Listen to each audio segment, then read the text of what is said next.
Edmonton Sports Talk. My God, I loved it. My name's Jay Milne.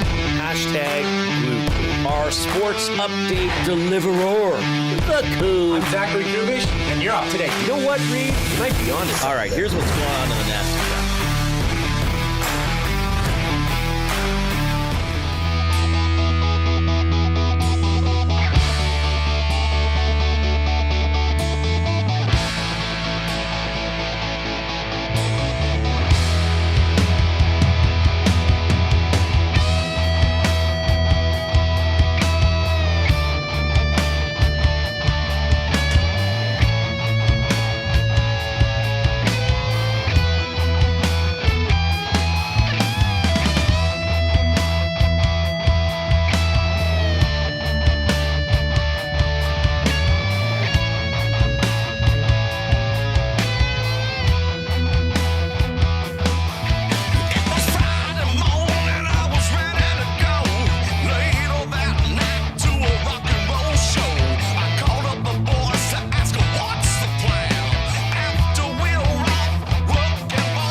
What is happening? Happy Friday, everybody. We made it. We're here. I'm excited. I am pumped. I mean, it's just vibes are high. We just had the Coob, the one and only Zachary Kubish. Knock it out of the park, Coob. Knocking it out of the park, you, my man, deserve a very warm welcome. Done. That was fantastic. Done. I think Gage... His vocal cords are now finally rested because he was sitting here with you. I mean, you just took it over, baby. That was fantastic, Coob. Awesome job. You are the man. I mean, this is kind of an interesting setup we've got here. Welcome to the Reid Wilkins Show. My name's Jay Milne. This is Ben Thomson filling in for Reid Wilkins, who has the day off, and the one and only Zachary Kubish, the aforementioned Zachary Kubish. What are we, straddling the ones and twos today? Yeah. At the technical producer desk. This is interesting because I think if you added both your... Am I older than your ages? Have you turned combined? 23 yet? I'm not 23. I'm 22 I'm and a half. I'm 44, and I'm turning 45 in October. We would be... Like, we're dead. We're at the dead heat. We're dead, but he turns 23 this year, so we'd be older by 1 year. Late October. Yeah, but I got you. You're early so I think I'm older than you guys. Yeah. Both your ages combined, I think I've got you. It's a lot of knowledge. Knowledge is power, Coob. That's what they say. That's what they say. We've got a lot to get to on this show today. Obviously, the main story for us certainly was the Elks with the huge victory last night. We're going to dive into that. We've got the man, the myth, the legend, the elusive, the quick, the fast, Javon Leake, Elks running back, will be joining us right here by video coming up at about 3:40. We're gonna talk about that Elks game. We're gonna get Benny's thoughts on it. We've got Benny's blind rankings. Now, given that Benny's sitting in the big chair today, we're gonna switch things up. Okay. This is all about switching things up today. Yeah, why not? We're gonna have fun with it. Coob is going to be running the afternoon debate for Edmonton Garrison Golf and Curling Club. He's going to be doing a keep 3, cut 5. Well, we'll just say it's going to be... There was discussion about it on the show earlier. Yes. Okay? I might have had... And I don't know, like, why did you guys do that? Was that... It was just, they wanted to quiz me. Like, it was just, they... Completely coincidental. Seriously? Yeah. Okay. I was giggling a little bit when you told me your idea for the afternoon debate. Yeah. So we're keeping it video game themed, sports video games. It's going to be keep 3, cut 5. You're not going to want to miss that. And of course, it's Friday, which means the Pasta Pantry Athlete of the Week. A young fella by the name of Cade Dublanko. Dublanko. I recognize that. Dublanko. Where have I heard that name? Oh, well, he's related to Elks linebacker Joel Dublanko. Cade's father also played Eskimo in the CFL. He played for the Montreal Alouettes. He played for the Edmonton Eskimos back in the day. And he went to the University of North Dakota. That's all coming up on today's show. A reminder that you are watching us live from the Canadian Brewhouse studio, which now has happy hour Monday to Saturday, 2 to 6 p.m. Prices starting at $3.99. Come early. Stay longer. Save more. The Canadian Brewhouse. Our house is your house. All right, Benny. Well, how's your day been? You've been dancing around. Yeah. You've been moving about. How's the day been for you today, bud? Pretty good. Got to sit back and witness history. With Zachary Kubish making his hosting debut. I got to produce and come in a little bit early and do sports updates. You know the whole deal with producing. So I like the split though. It was pretty funny. Just like we haven't done this before, where it's like, okay, show's done. Now Zach's gonna step in where I am, and I'm gonna fill in where Zach is. It's just like the musical chairs and stuff in here has been pretty good. But it's been a lot of fun. It's been I think it's been exactly a week now. Oh no, a little over a week of full time here. So it's been a ton of fun, and I'm gonna enjoy doing it for time to come. I kind of feel bad because I cracked Coob a fresh 6 o'clocker lager, and I'm thinking his day was done. But I'm sorry to do that to you, Coob. But it is Friday. Enjoy it responsibly, of course. Benny, look, the Elks get to 4-1 last night. We were talking about it. Well, everybody's been talking about it all week. How last week in BC, in Kelowna, taking on the BC Lions, the loss in Kelowna opened the door for the negative. I was gonna say the narratives narratives to come to light, to surface. I wasn't really on board with that, but I could understand where, Elks fans that have been watching this team for the past 6-7 years have really no reason to give this team the benefit of the doubt. They have been let down. They have been hurt. They've lived through some tough times with this football, with this organization. So last night's victory was a game that, for me anyways, I thought the Elks had to go in, and I thought they had to win that game in a convincing fashion. Mm-hmm. And at times, I was quite worried that there would be a win in a convincing fashion, if a win at all. Right. But you got to give credit where it's due, and that offense started churning. That defense does what that defense does. Turns gets the ball back, hands it back to the offense. And the offense then took that to heart. They took that and rammed the ball down the throats of the Ottawa Red Blacks. And a major component of that was Javon Leake. Right. And Justin Rankin still, rumors of a flu game. The guy, Patty goes off for 107 rushing yards, 2 touchdowns. But when you combine that with Javon Leake, who had 85 yards rushing himself, he could have been well over 100 yards, but for a penalty that called back that late touchdown. Also screwed Jay's play of the day. Oh. No big deal. What were your thoughts about, going into that game, watching that game? What did you see, Benny? Well, just to be honest with you, I was not necessarily expecting, but I was very curious to see what this Elks team was, and if they're different than compared to other years. Trust me, from living here and being around people that talk about the CFL, I've been around some hopeful fans, let's say, and there's been past years where it's like, the Elks, they've made this move and this move, they're gonna be a different team, and then obviously the past couple of years haven't been up to their expectation. This year though, they get off to a fantastic start. And they go into BC against an 0-3 team, and I understand BC, they got Nathan Rourke, and it was a tough game to play, and they lose that one. Okay, how do you bounce back? This was a winless Ottawa Red Blacks team, but was playing well going into that game. So this was going to be still a tough one, a sneaky one that the Elks could have lost.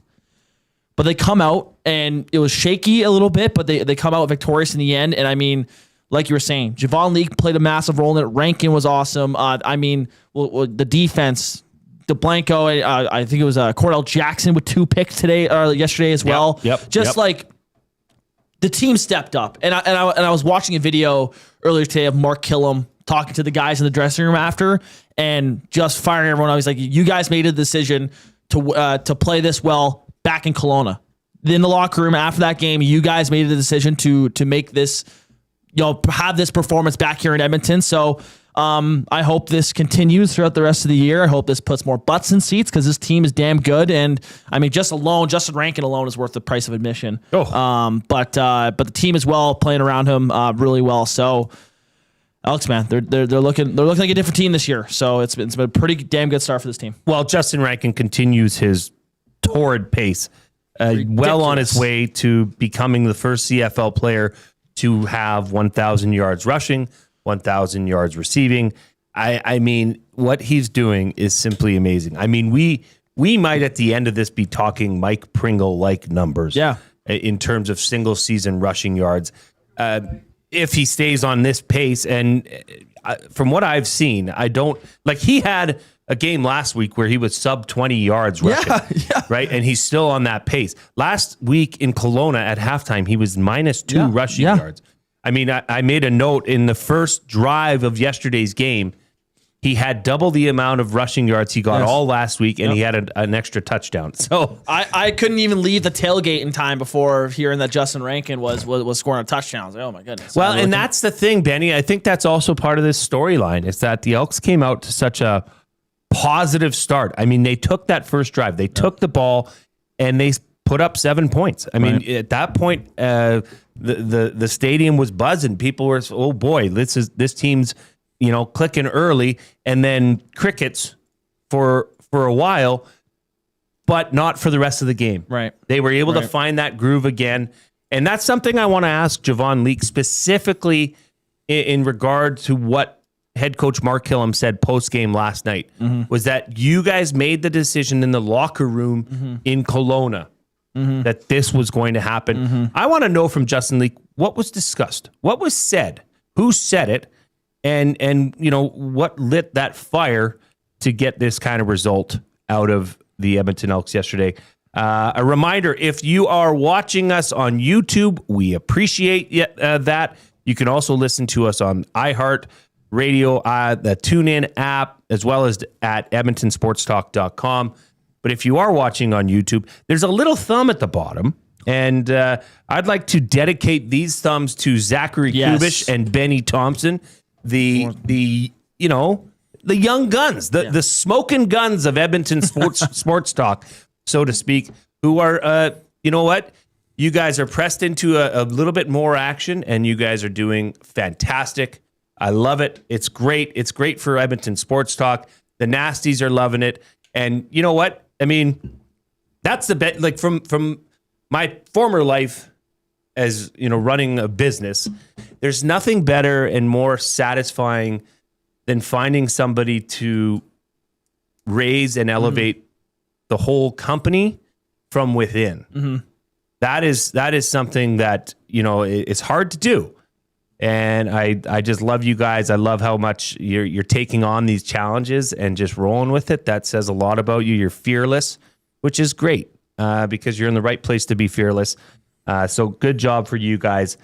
Now, Benny, this is something that we've got to dive into. We want to do this now? I think we can call it. I don't want to confuse people. I'm not going to do a goal score or a goal call. That's specifically for Reid. I wouldn't dare touch that bit. But Koob, let's chime the breaking news. Ben, I thought when I heard this was a joke.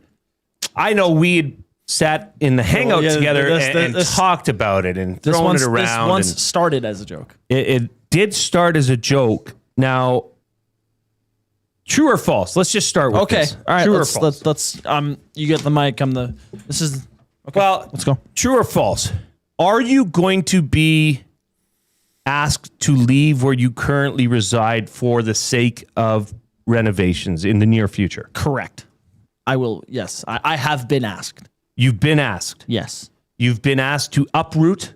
Yes. You've been asked to take my belongings. Find a friend, phone a friend, call a lover, call anybody that will pick up your phone. I don't know. And find a place to reside while said renovations are going on. Yes. That is, it starts tomorrow. Renovations are starting tomorrow. So when are you being asked to leave your residence? I'm picking up my stuff when the show's done. When I'm going home, packing up my stuff. Okay, so Ben, you're going home and you're packing up your things. So you must have called like a good buddy of yours and said, hey, Vinny, I need to ask you a favor. I know you've got that 2-bedroom condo with the pull-out in the secondary room in your office. Yeah. Can I cozy up on that pull-out for, say, the next 7 to 10 days? Is who's your Vinny? Jaden, my boy Jade, my boy Spoff. They have rooms for me. They do. I called them. I also have so you're good. I'm lucky. I'm lucky. I have grandparents around here as well. Like I could stay with. Like there's. Okay, so you've got options. I have options. Okay, but that's not where I went. So this is not a joke. This is not a joke. Like, I still wonder if I'm going to be getting Henwade here, if somehow Benny's going to be like, gotcha, you've got. Entourage quote, for those that know. Benny, where are you staying for the next week? I'll be staying right damn here for the next week. I will be staying at the EST HQ for the next week, and this is where I will be living for the time being for this next week. Like, okay, when you say, go ahead, Coop, go ahead. So you've had the option to venture elsewhere and to you've been stay offered with the your cot, friends, the pull-out bed, and you're saying no bueno, no Benny, no bueno. You are choosing to live at work for the next week. Yes, that's the plan. I mean, who knows? Like I could sleep on a buddy's couch one night randomly, but I doubt it. To me, we have like a little like mattress I can bring from home here. Set up in the back studio. I believe I'm filling in next Friday on the morning show for Trev. So you're here. It'll be perfect. I'll just wake up and roll out of bed. And into the producer chair. Right into the producer chair. So okay, so this is not a joke. This is actually happening. This is happening. Yeah. The one problem, what Pancakes was saying, is there is no shower here. That's Mr. Pancakes to you. There's no shower here. I know. I could go to Planet Fitness to go shower. I can also go home and shower as well. It's just the basement they're renovating, so I can go shower upstairs. But I plan on living here for a week. Which, now, have you have you run this up the ladder? Have you run this? I did. Because I would hate for this to be announced and then, Maddie to come in and stomp in and say, hey, Benny, what are you doing? Well, I brought this up Monday on the Hangout. I was like, hey, this actually might have to kind of become a thing. And Matt's like, we'll talk later or whatever. And then we got busy, golf tournament Wednesday, all that stuff. And then just yesterday, tailgate, and I was like, oh yeah, like I gotta prepare this here. Like this is not done deal. So I went to Matt and I was like, am I good to stay in the office? Like, were you guys actually serious? And he's like, that's a Dusty question, man. Like, go. Okay. Text him. So I texted the big man. Okay. Texted the big man. Can you read your text live on air? I honestly don't know, but this will be probably comedic gold from Dusty. What do we got here? Hey, Dusty. Just checking to make sure I can stay at the office for a bit. Laughing emoji is what I sent to him. Laughing emoji? Because I know this is like, what if he not thinks a laughing it's a matter. It's a real. What did he say? Come on. Yeah, for sure, man. That's it. I said, sweet, thanks, man. Okay, so maybe he still thinks this is a joke. Maybe he thinks I'm this pretty is sure a he's listening. Actually, no, maybe, probably not. He's getting prepared for the game tonight. But like, I mean, he said after he was saying on the Hangout when I was mentioning it, he goes, I lived at his radio station when he was in Lethbridge, I want to say, for 6 weeks. Yeah. He said he really did. He lived in the studio for 6 weeks. So he was making fun about that. And then after the Hangout, he was sitting there going like, do you actually need a place to stay? I was like, yeah, I actually might. He goes, yeah, no problem. Yeah. I mean, I'm just happy you ran it up the proper chain of command. Yeah. The off-topic topic today is, as always, brought to you by William Huff. Since 1952, William Huff has provided industry-leading advertising solutions for thousands of valued clients. Their unparalleled customer service, combined with decades of industry expertise and a desire to make every job the very best it can be, is what they call the William Huff Advantage. Visit their website at williamhuff.com or give them a shout at 780-454-4536. Saw Bruce from William Huff working the sidelines last night. There was a couple of those billboards that got pushed over. Well, Bruce is on the scene. On the scene. He's getting those things stood up and in line in a heartbeat. Okay, the off-topic topic for William Huff. Nasties, we need, this needs to be a collective. We need advice for Benny. We need, what supplies? What does Benny Thomson need to live at EST HQ for 1 week? There is, like, Somebody said, "Is there a sink?" What do you? We got sinks. Where do you think we work? Come on. Well, is okay, this to give some context, no though, there's hands quite washing zone. Of course, We there's got a sink. only hand sanitizer, and you just rub it on your pants. Well, okay. No paper towel. So here's the We got a good reality. situation going on. Yeah, it's essentially like a bachelor suite without the only thing that's really missing is a shower. Yes. Because there's 2 bathrooms. Yeah. Okay, so you could call one the ensuite, one the powder room for Right, guests and right. company that, Closer, might come to visit you. Right. Surely you're going to have a housewarming. Come on. If you don't, that's on you. I'm just saying. Yeah. So, people can bring you food. You can hang out. There's a hot plate. Yep. There's a microwave. There's an air fryer. Like we're there's a good here. margarita maker. Yep. God knows there's always food coming in and out of this place. Always. That's You'll what's saying. probably be very well fed. There's a beer fridge. I mean, Come on. Hello. I don't know how. And I don't people know- are, shocked that I'm doing this. Like this is the spot. I don't know if you saw, but Alley Cat just dropped something off to you. I did see What timing? I did see that. It's like, oh, I mean, beautiful. there's an option of couches. There's one in Dustin's office. I'm There's bringing my one own in the main room. I'm bringing my own mattress. You have multiple TVs. You yeah, got an so- arcade Like, machine. I got everything here, guys. Like that's what I'm saying. It's just I'm missing a shower. That's it. But Oh, this is good. God. Supersized Indiana Jones noise canceling headphones. Yeah. For parties that might be happening in the neighborhood. I'll need that. Yeah. Yeah, well, You the might need that Hugglepuff, just- as we coined it on EST Afternoons. Yeah. The Hugglepuff over there. That could be traumatic. Yeah. Yeah. He might- Well, I mean, it's not traumatic anymore when I've been through the whole experience. Oh my another gosh. another Thursday night for you. Yeah, this is just bring back to pre and post. But Okay, this might actually stick. Bones is in the inbox, which is brought to you by the River Cree Resort and Casino, where guess what? Tonight, July 10th, 9 p.m. Stop it. at the River Cree Resort and Casino, Diamond David Lee Roth will be taking the stage. Yeah. This is the David Lee Roth is an American singer-songwriter, frontman, and entertainer, best known as the charismatic voice of the hard rock band Van Halen. Heck yeah. heck yeah. Let's do it. A little extra bonus shout out for our friends over at Little Buckaroo Design.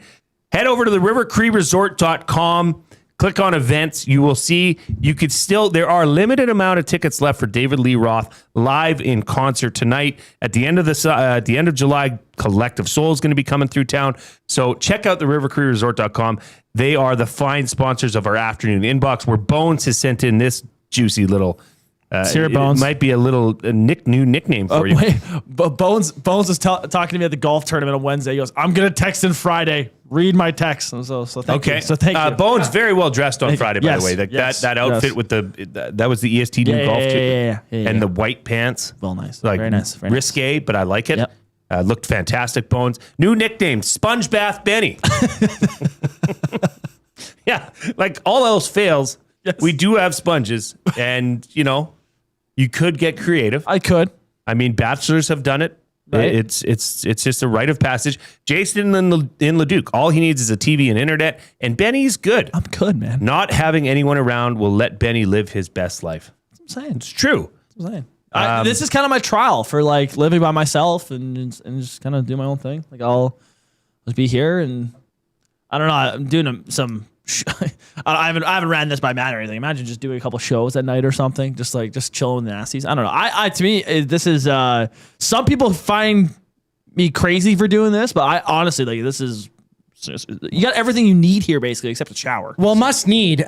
Don't even think about the shower. All you need is an Xbox, man. Yep. Just hang out. Brent P says, sounds like EST might have a squatter problem after a week. I don't know about that. I think Benny's gonna knock this out of the park. Keep sending in, once again, the off-topic topic for William Huff. What supplies does Benny need to live at EST for 1 week? My dad's in the NAS chat. Yeah, he's excited. He said, he's "Get fired out." up. He's fired up. Very fired up. He says, if this works out, I'm hoping he can just move in there permanently. I'd be willing to install a shower there as a token of appreciation. Okay, offer has been made.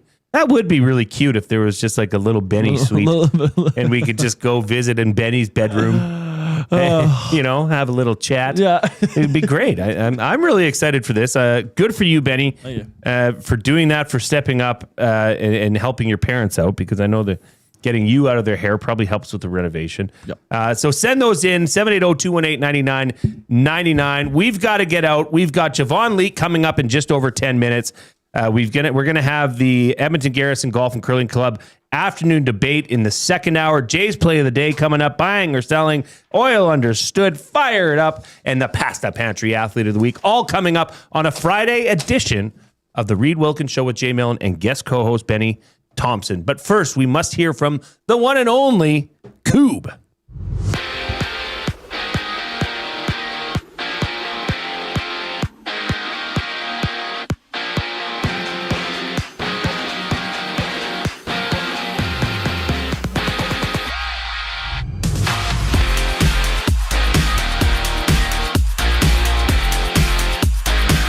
Spain's off to the Final Four, defeating Belgium 2-1 in the quarterfinals. They open the semis Tuesday against France, but quarterfinals action wraps up this weekend. Norway, England kick off at 3 tomorrow, with Switzerland challenging Argentina Saturday night. And Friday night football, Blue Bombers in action against the Argonauts, both teams 2-2, heading into tonight's matchup with kickoff scheduled for 6:30. Meanwhile, the Blue Jays, they kick off a 3-game series against the Padres. Shane Bieber, the start for Toronto. JP Sears takes the mound for San Diego. First pitch set for 7:40. And the Jays also completed a trade with the Twins, sending Tommy Nance to Minnesota in exchange for prospect Ryan Sprock. Elsewhere around the majors, Astros at Rangers. Angels host the Twins. Braves take on the Cardinals. Diamondbacks face the Dodgers, and the Rockies meet the Giants. At home, it's the Riverhawks at Remax Field tonight, opening a 3-game series against the Marion Berries. Marion comes in with a 13-19 record. Edmonton sitting 17-15 on the season. First pitch just after 7 o'clock. And if you can't make it to the ballpark, catch the game on any of VST's audio streams. This sports update is brought to you by Paramount Flooring. Edmonton is expecting some changes this offseason, and I'm talking about your flooring. Paramount Flooring brings over 30 years of trusted service and expert installation. No permission is needed to speak with them. Visit their showroom, open 7 days a week, or online at paramountflooring.ca. The afternoon debate up next here on the Reid Wilkins Show. I'm Zachary Kubish, keeping you in the loop. Two guys and a goalie. The Anaheim Ducks have indeed matched the offer sheet as they put forward by the Philadelphia Flyers. It was a signed contract. Might have been Ben Pope from the Chicago Sun-Times. He's like, we need to stop calling them offer sheets. Philadelphia didn't just make him an offer, and then Anaheim has to decide. Karlsson had signed to go play for the Philadelphia Flyers. Two guys and a goalie, presented by GS Construction. Tuesday and Thursday afternoons at noon, only on Edmonton Sports Talk, your clear choice for Edmonton sports. We have what you're looking for. GD Liquidators is Edmonton's one-stop shop for new and used warehouse, office, and industrial items since 1987. You'll find what you want when you want it. Give us a call, visit us in store, or check out the monthly auctions at gdliquidators.com. 100% Canadian owned and operated. We have what you are looking for. GD Liquidators. Get ready for another iconic evening of Canadian rock as the River Cree Resort and Casino presents Streetheart and Lee Aaron. What kind of love is this? On July 30th, get ready for a fist-pumping, anthem-filled show featuring two of the best acts to ever do it. Streetheart and Lee Aaron, July 30th at River Cree Resort and Casino. Tickets at rivercreeresort.com.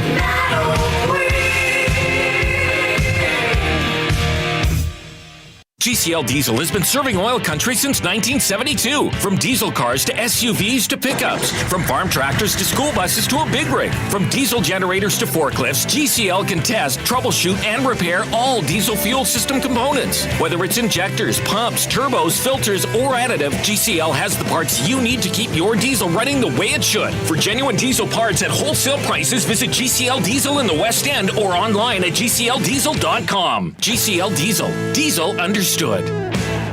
The Canadian Brewhouse has a happy hour for any scenario. You finished work early? Happy hour. You finished work because you accidentally hit reply all to the entire company? Big happy hour. Your boss said, great job. Happy hour. Your boss said, per my last email. Ugh, emergency happy hour. You finally closed the big deal. Happy hour. With a huge selection of ice cold drinks and great food, the Canadian Brewhouse has a happy hour for whatever just happened at work. The Canadian Brewhouse. Your day just got happier. When you bet with Play Alberta, you give back to Alberta. That's because it's the only app in the province that puts all revenue directly back into supporting programs and services that Albertans rely on every day. So next time you place a wager on your favorite team, know that you're also making a difference across the province through Alberta's General Revenue Fund. Visit playalberta.ca/EST to learn more. That's playalberta.ca/EST. Must be 18 plus. If you gamble, use your game sense. Hot tub peekaboo. Oh. Hey, hey. Hot tub peekaboo. Welcome back to the Reid Wilkins Show with Jay Milne and guest co-host Benny Thomson right here on Friday, July 10th. Looks like we've got a decent weather day out there. I think there's chance of shower over the next 24, 48 hours, but hence is the weather we've been getting thus far this summer. A reminder that coming up in a matter of minutes, we've got Elks running back Javon Leake. Going to check in with him after that massive victory for the Elks last night.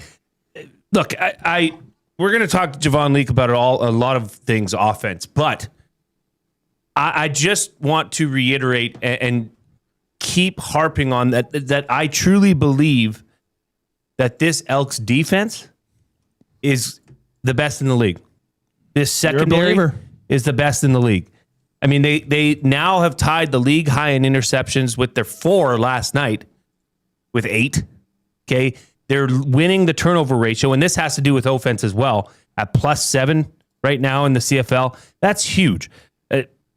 Leading into last night's game, after last night's game, teams that win the turnover ratio, the turnover battle, are 14-1 this season. It's a recipe for success. Hold on to the ball and take it away from the other team, and good things will happen. But the Elks D is averaging 24.2 points per game given up. That is good. That is good. And kudos to that offense for racking up the points last night and sealing that victory away in the fourth quarter. Benny, are the Elks back? Now, can I just say something first? Yes. That question, are the Elks back? I take issue with that a bit. Did they ever leave? Well, I think last year they were back. Right. Okay, because last year was the first year of the new regime.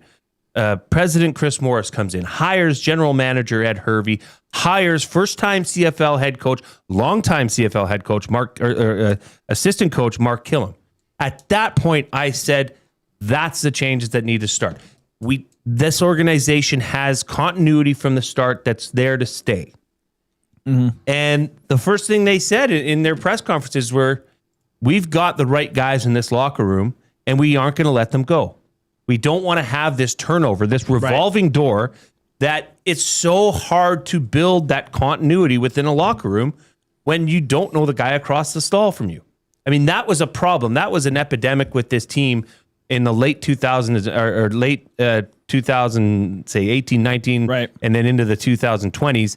There was just so much turnover that it's just hard to build on experience from last year as a brotherhood. Right. Because those locker rooms are like brotherhoods, and it'd be, interesting to get Javon Leake's take on it as well. But do you think the Elks were back last year and starting the groundwork then? Yeah, I mean, like, to me, there's a narrative. There's narratives around does momentum carry over from game to game? We talk about that through seasons, and I mean, we're kind of discussing something that carries over from year to year, right? And I believe there is a true momentum shifting time, like last year, right? Like you were mentioning, near the end of the season, the Elks really started to turn around, and that D group there, them playing together and knowing each other and staying familiar with each other has only allowed them to grow on their chemistry, and we're seeing it, right? Like just like the defense yesterday was incredible. 4 picks yesterday. I think the brotherhood that they're building there and just growing there is helping this team, and it's what's making them having such a great start to the season, right? Like 4-1, man. Like that's pretty. They're doing good. it. They're doing it. They're doing it, man. Next week is a game that I know that they've probably circled on their calendar. Yes, is to get over that hurdle of beating a Nathan Rourke-led BC Lions team, which has eluded them for I think the last 7 times they've matched up. But the defense allowed and afforded, like the offense, I wouldn't say, I don't know if stalled is the right term, but they had some, too many 2-and-outs in a row. Mm-hmm. And then, boom, come out and you see a totally new style of offense where Javon Leake is the feature back in the backfield. Yeah. You've seen Justin Rankin and Javon Leake in the backfield. And that swing pass to Javon Leake on the outside, that's worked. It's been a good play. But now you have Javon Leake dicing it up inside and cutting it inside. That's something that no teams in the CFL have seen this season. Right. And boy, oh boy, did it work. So we're going to have Javon Leake join us here right after the break. A reminder, if you are watching us on YouTube, please go ahead and hammer that thumbs up. And yes, we'll play the song here for you. I know everybody likes to have the song. Go ahead, Coob. Oh no! Oh no! I clicked it. Okay, do we want to just sing it? It doesn't seem to be working here. Click, click. Third time's the charm, boys. Please. I was prepared to sing it. You must click. Thumb. And if you haven't yet, please subscribe to Edmonton Sports Talk. We are over 15.3 thousand subscribers and climbing. We are going to get to that 16,000 plateau by the end of the summer. Mark my words, there Benny. You go. I'm confident with that. All right, Elks running back, the man, the speedster, Javon Leake, coming up right after the break. But first, we hear from the one and only Coob.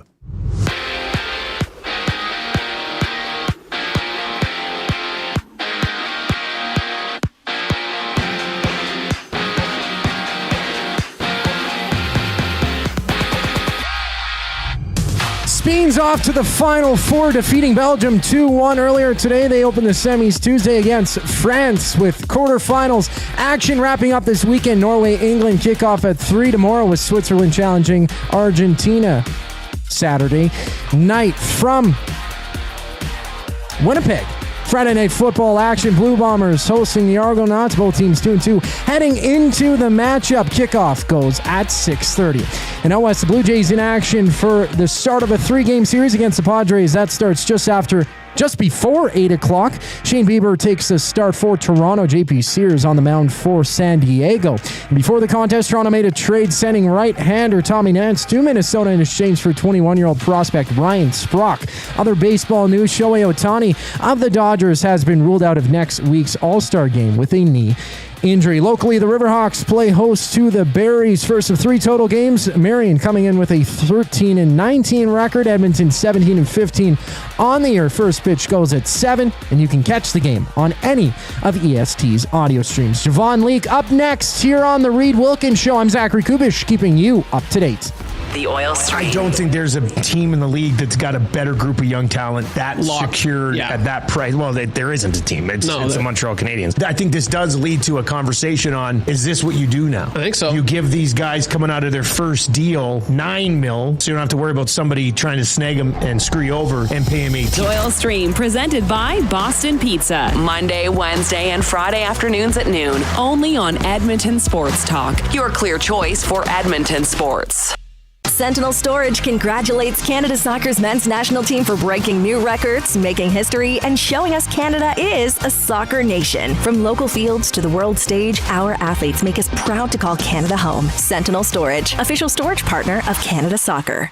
At Firehouse Subs, our subs are freshly toasted, stacked high, and crafted to satisfy. Each sub is piled high with premium meats, melty cheese, and toasted to perfection. Firehouse Subs brings bold flavor to every bite, all served on a freshly toasted roll. But we're not just feeding Edmonton, we're fueling it. Dig into the brisket hat trick, piled with slow-smoked brisket and melty cheese. Or go to the Firehouse Subs fan favorite, the Hook and Ladder. Made to order with smoked turkey, honey ham, and Monterey Jack cheese on a perfectly toasted roll. With 15 Firehouse Sub locations across Edmonton and the greater area, it's easy to grab a hot and hearty sub close to home. Firehouse Subs. Hot, hearty, made to satisfy. Get ready for another iconic evening of Canadian rock as the River Cree Resort and Casino presents Streetheart and Lee Aaron. What kind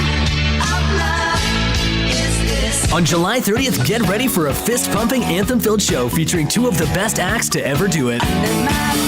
Streetheart and Lee Aaron, July 30th at River Cree Resort and Casino. Tickets at rivercreeresort.com.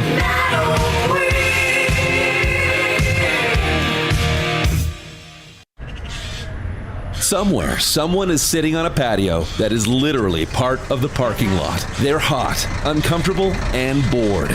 Do not be that person. The Canadian Brewhouse has a rooftop, real turf, misters, fire tables, patio games, big screens, and zero reason to be bored. This summer, your standards are higher than a parking lot, and you know it. The Canadian Brewhouse, Canada's best patios.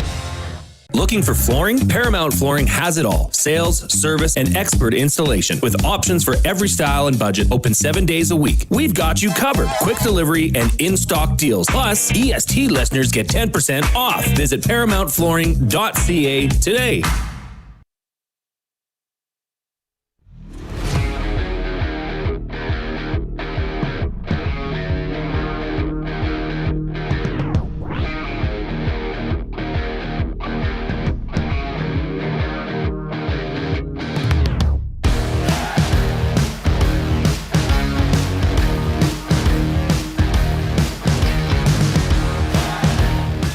Welcome back to the Reid Wilkins Show with Jay Milne and guest co-host Ben Thomson right here on Edmonton Sports Talk. A reminder that portions of this hour are brought to you by the Edmonton Elks. We're Friday, July 17th. Listen up, folks. These are the dog days of summer, okay? It's a first-time game theme that is sure to be a popular one. You don't have to leave your furry friend at home when the Elks take on the BC Lions for the dog days of summer. Pups will be welcome in their own special section. Plus, there will be many more dog-related activities around the stadium. A can't-miss night where the Elks show the Lions their bark is as tough as their bite. You see what they did there, Ben? Yeah, a little dog play on words action there. Very well done by the staff over at Commonwealth with the Edmonton Elks. All right, we are going to send it over to the Oil Country Towing Hotline, Edmonton's most trusted 24/7 roadside rescue team. Fast, safe, and reliable for over 15 years.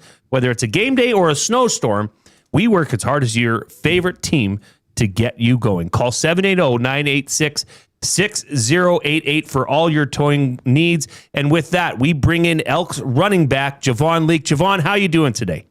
I'm doing good, man. How you doing? Good. Now, I know you heard that it's the dog days of summer next week. Is there a puppy in the Leake household?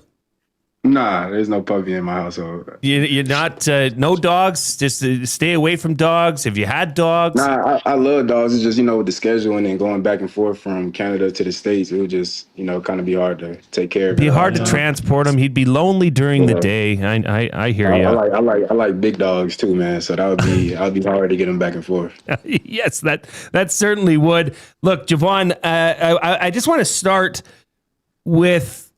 I heard what Coach Killam said post-game in the locker room, that this team made a decision last week in Kelowna after the game, after the loss in Kelowna, to get back into the standard that was set in the first 3 weeks of the season.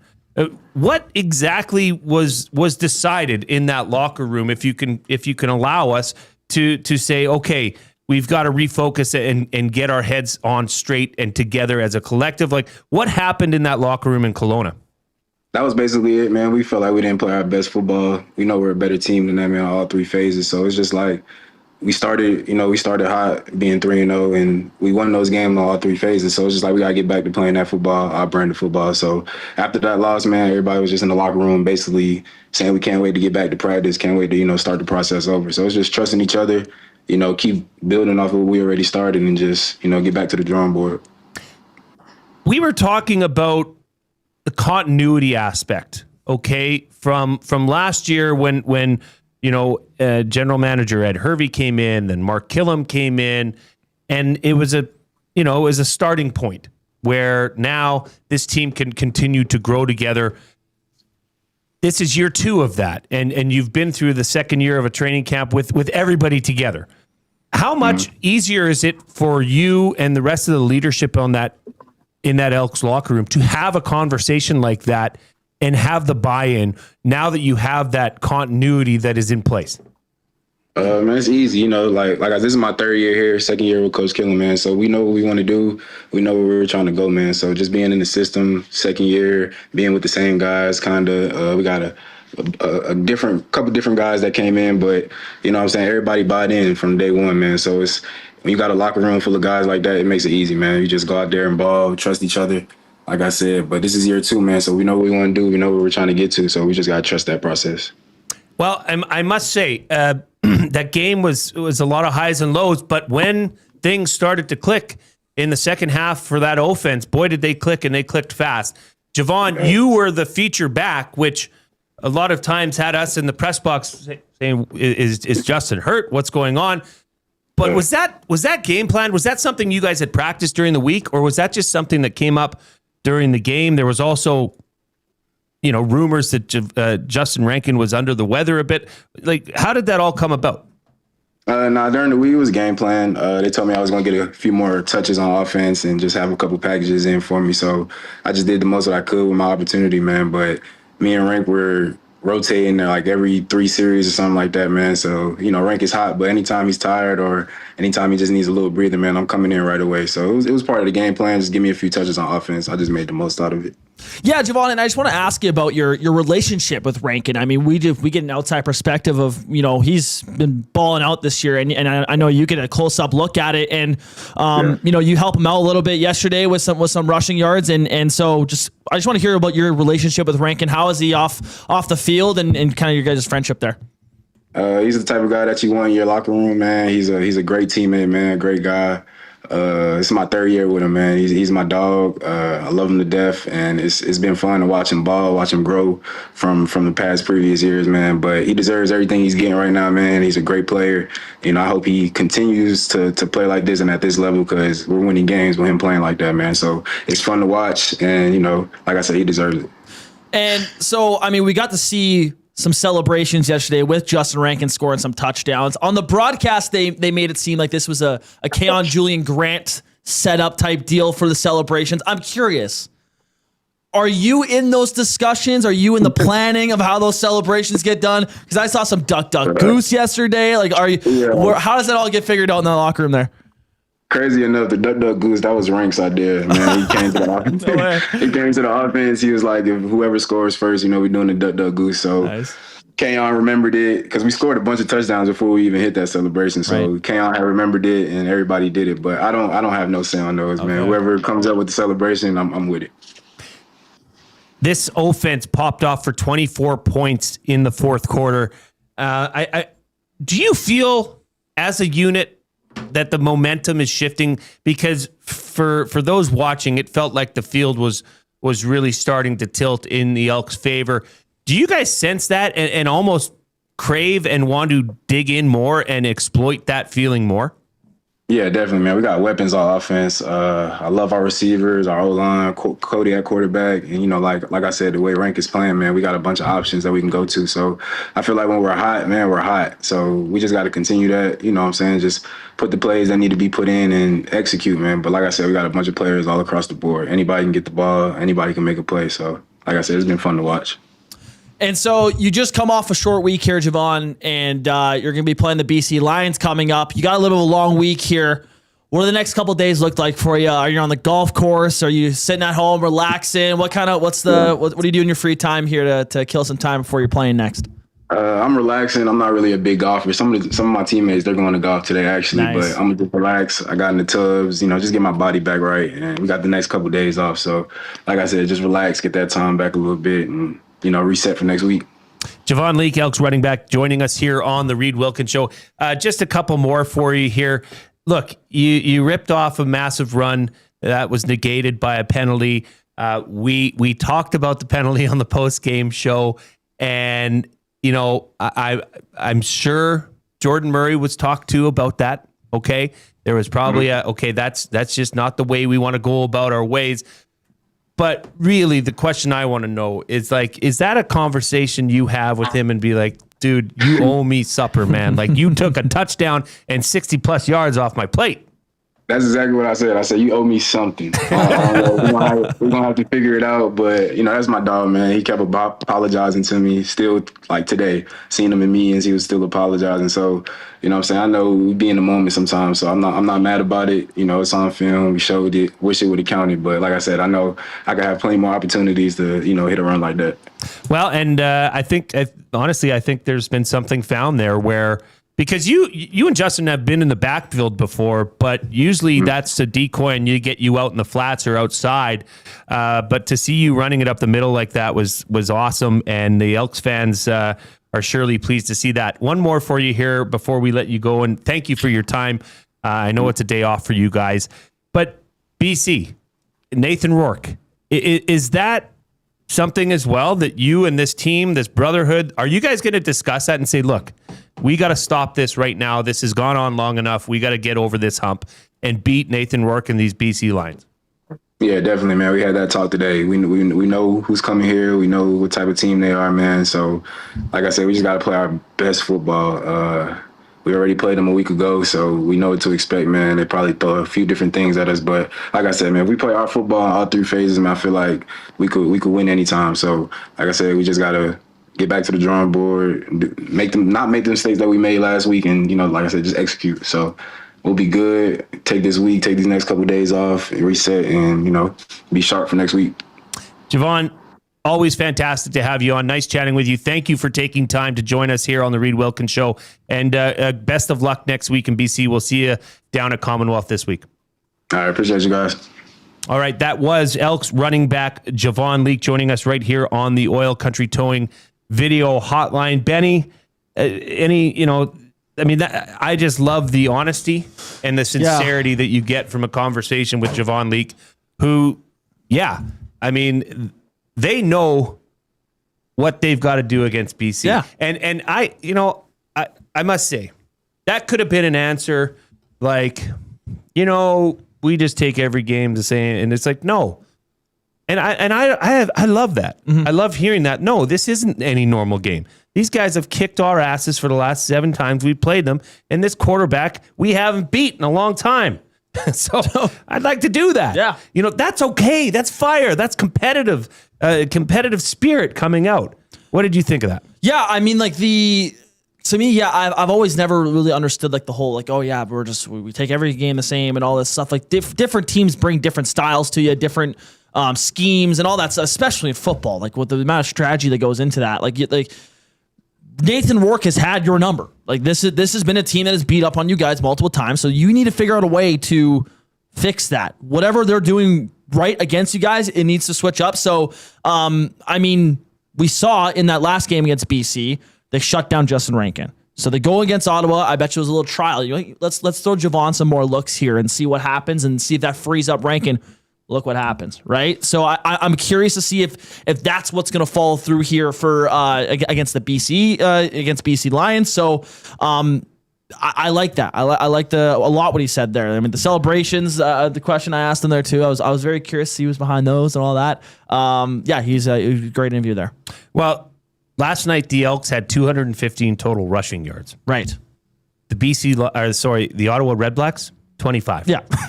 Okay, in Kelowna, James Butler and that offense torched the Edmonton Elks D-line, linebackers. And we had Mark Killam on the show. He said it was missed assignments. Yep. And it looks like the Elks, that's one thing I will say about this team, is it appears as though they have the ability now to fix mistakes rather fast. Yeah. And say, no, that was on us. That was a big issue last year. That's not JC Sherritt's defense. That's not the athletes we have. That's mental mistakes. Yeah. That's just not necessarily doing your job the right way at the right time. I said it yesterday on the pregame show, is for them defensively, do your job. That team, the athletes on that defensive side of the ball are incredible. If everybody on defense just does their job, which they did last night, you get a result like that, and you have 25 rushing yards, and you've put up the most points you did all season, 215 total rushing yards, 4 picks.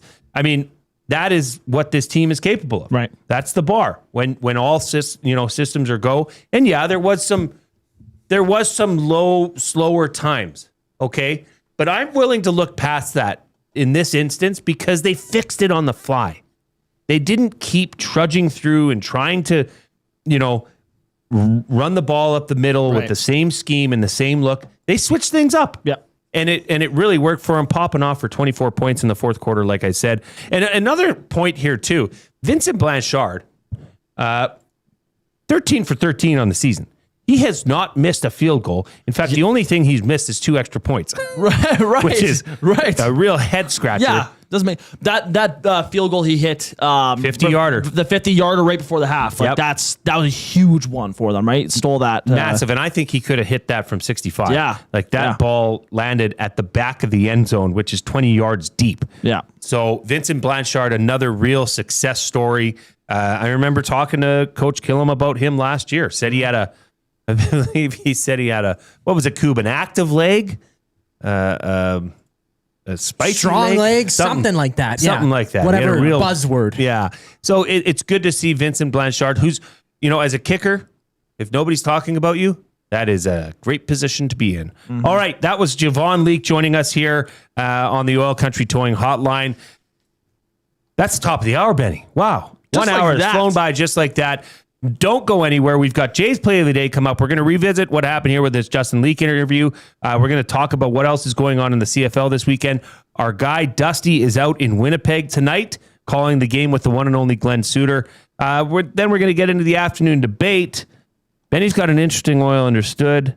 Let's just call it defensive top 5. How about that? We don't know what or who or where.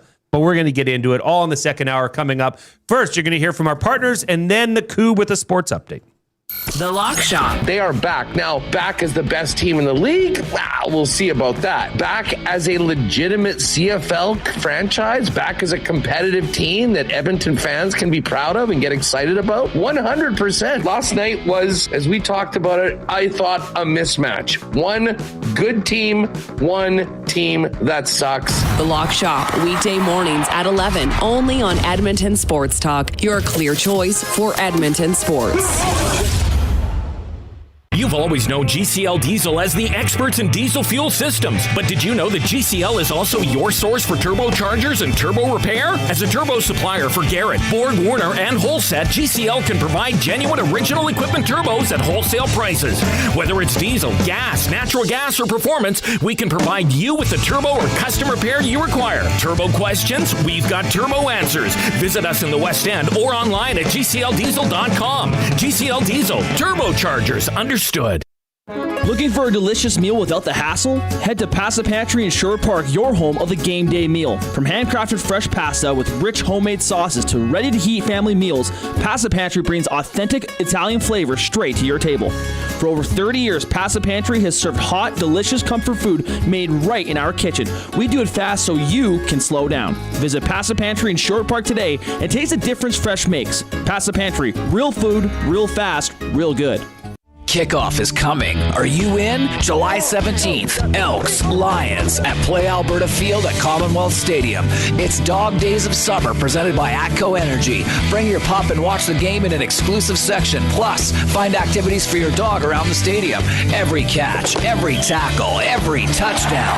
The best way to experience it is being there when it happens. Edmonton Elks, our city, our year. Get your tickets now at goelks.com/tickets.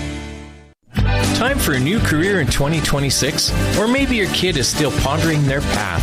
Good news! Weiss Johnson is hiring. Hi, it's Dennis, and not only are we hiring for heating and air conditioning, we're also looking for experienced plumbers and gas fitters. With the growth in residential development, there's no shortage of opportunities at Weiss Johnson. Choose your path with us. Learn from one of the industry leaders, and we will grow together. Receive great benefits and school reimbursement as well. Visit weiss-johnson.com today.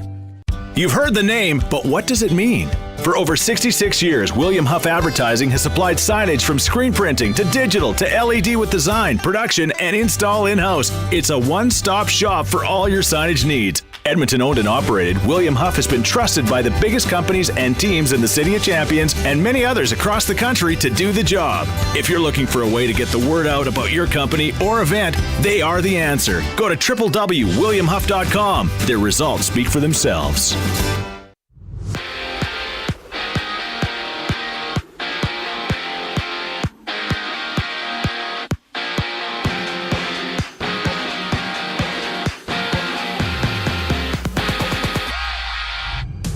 The lone World Cup match today saw Spain edge out Belgium 2-1. They move on to the Final Four facing France on Tuesday. Quarterfinals action wraps up tomorrow. Norway, England kickoff at 3. Switzerland challenging Argentina tomorrow at 7 o'clock. And tonight, Friday night football action. Blue Bombers hosting the Argonauts. Both teams 2-2 entering tonight's contest. Zach Caleros out for Winnipeg, meaning Drew Brown gets his first start as a Bomber. Kickoff is scheduled for 6:30. And out west, the Blue Jays, they kick off a 3-game series against the Padres just before 8 o'clock. Shane Bieber gets a start for Toronto. JP Sears on the mound for San Diego. And prior to the contest, Toronto made a move, sending right-hander Tommy Nance to Minnesota in exchange for 21-year-old prospect Ryan Sprock. Other baseball news, Shohei Ohtani of the Dodgers has been ruled out of next week's All-Star game with a knee injury. And at home, it's the Edmonton Riverhawks from Remax Field against the Marion Berries. Marion comes in with a 13-19 record. Edmonton sitting 17-15. First pitch goes at 7. You can catch the game on any of EST's audio streams. I'm Zachary Kubish. That was your sports update. The second hour of the Reid Wilkins Show starts right now.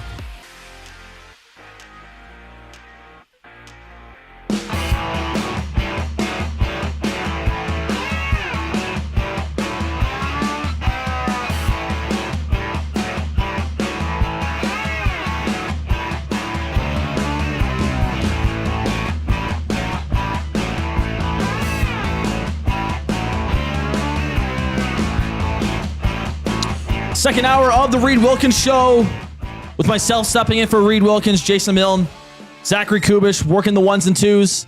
We just had Javon Leake on from the Edmonton Elks. Fantastic interview. So if you missed that, you can catch that on the podcast or go back in the YouTube stream.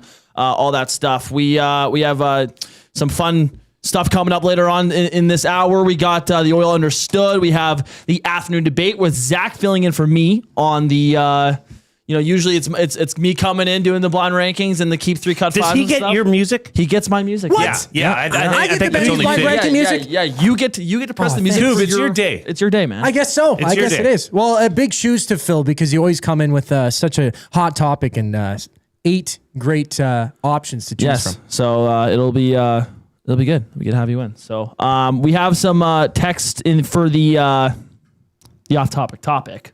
Oh, the off-topic topic for William Huff. Yeah. Benny has decided to live at ESTHQ for the following week or so, while the basement he normally resides in undergoes renovations.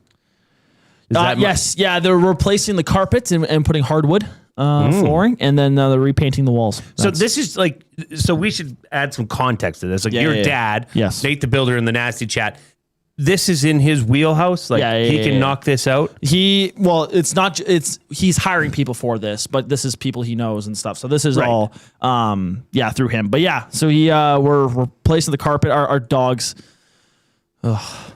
make the carpet bad. So we're making a hardwood. If you want to get the dogs out of the house next Friday, it's the dog days of summer. The dogs are allowed and welcome at the Elks game as they host the BC Lions next Friday. Benny, what's in the River Cree Resort and Casino inbox? Ian says cleaning supplies, do the above and beyond cleaning after hours. Great advice.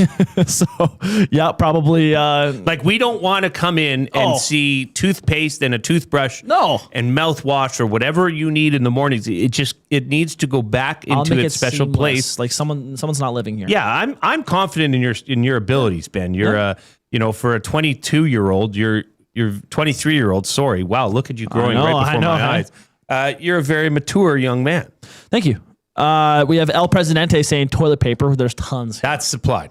That is supply. We will never run out of toilet paper again. Shut up, Manawannock. We do not want that to happen. Infinite amount of rolls in our bathroom. And then we have Martin saying, who draws the cleaning job of sponge bathing Benny? That would be the worst cleaning. The bathroom. I'll take it. I'll take round one. Jay's got it. He's not sick, people. He's in perfectly good health. He can bathe himself. But Benny, I would bathe you if you ever needed it. Thank you. If that thank you. No, ever came to be, you got the glue guy here to bath you and sponge you down. And I'm in good hands of myself. You You don't want a little help from Unc Glue Guy? From Unc Glue Guy? Yeah, I'm good. I'm good to go. I can bathe myself. Yeah, I've been doing it for a long time. That's a bad picture to paint. Yeah.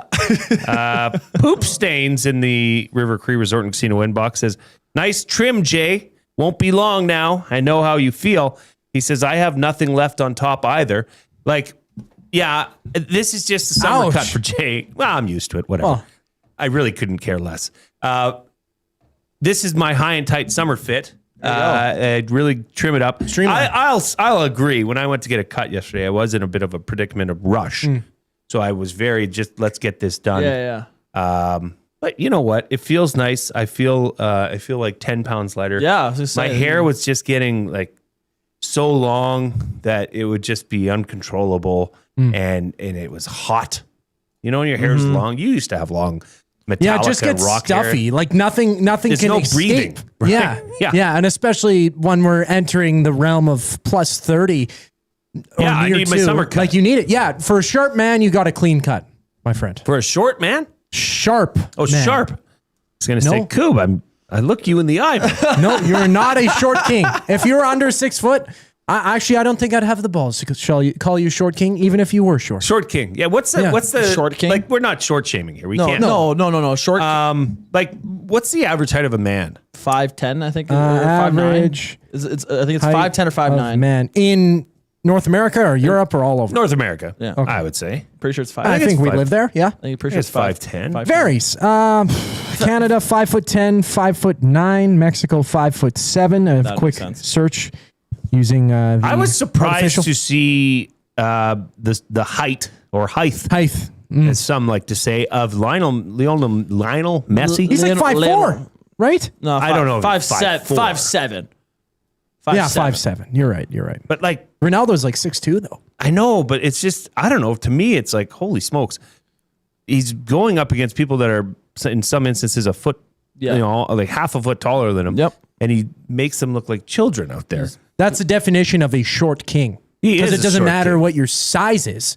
You can still go out there and make it work among some of the tallest. Low center of gravity too. Yeah, that's the big He's thing. probably got tree trunks for legs. My buddy who plays with us on the Ninjas, he's shorter guy. Not Shelly.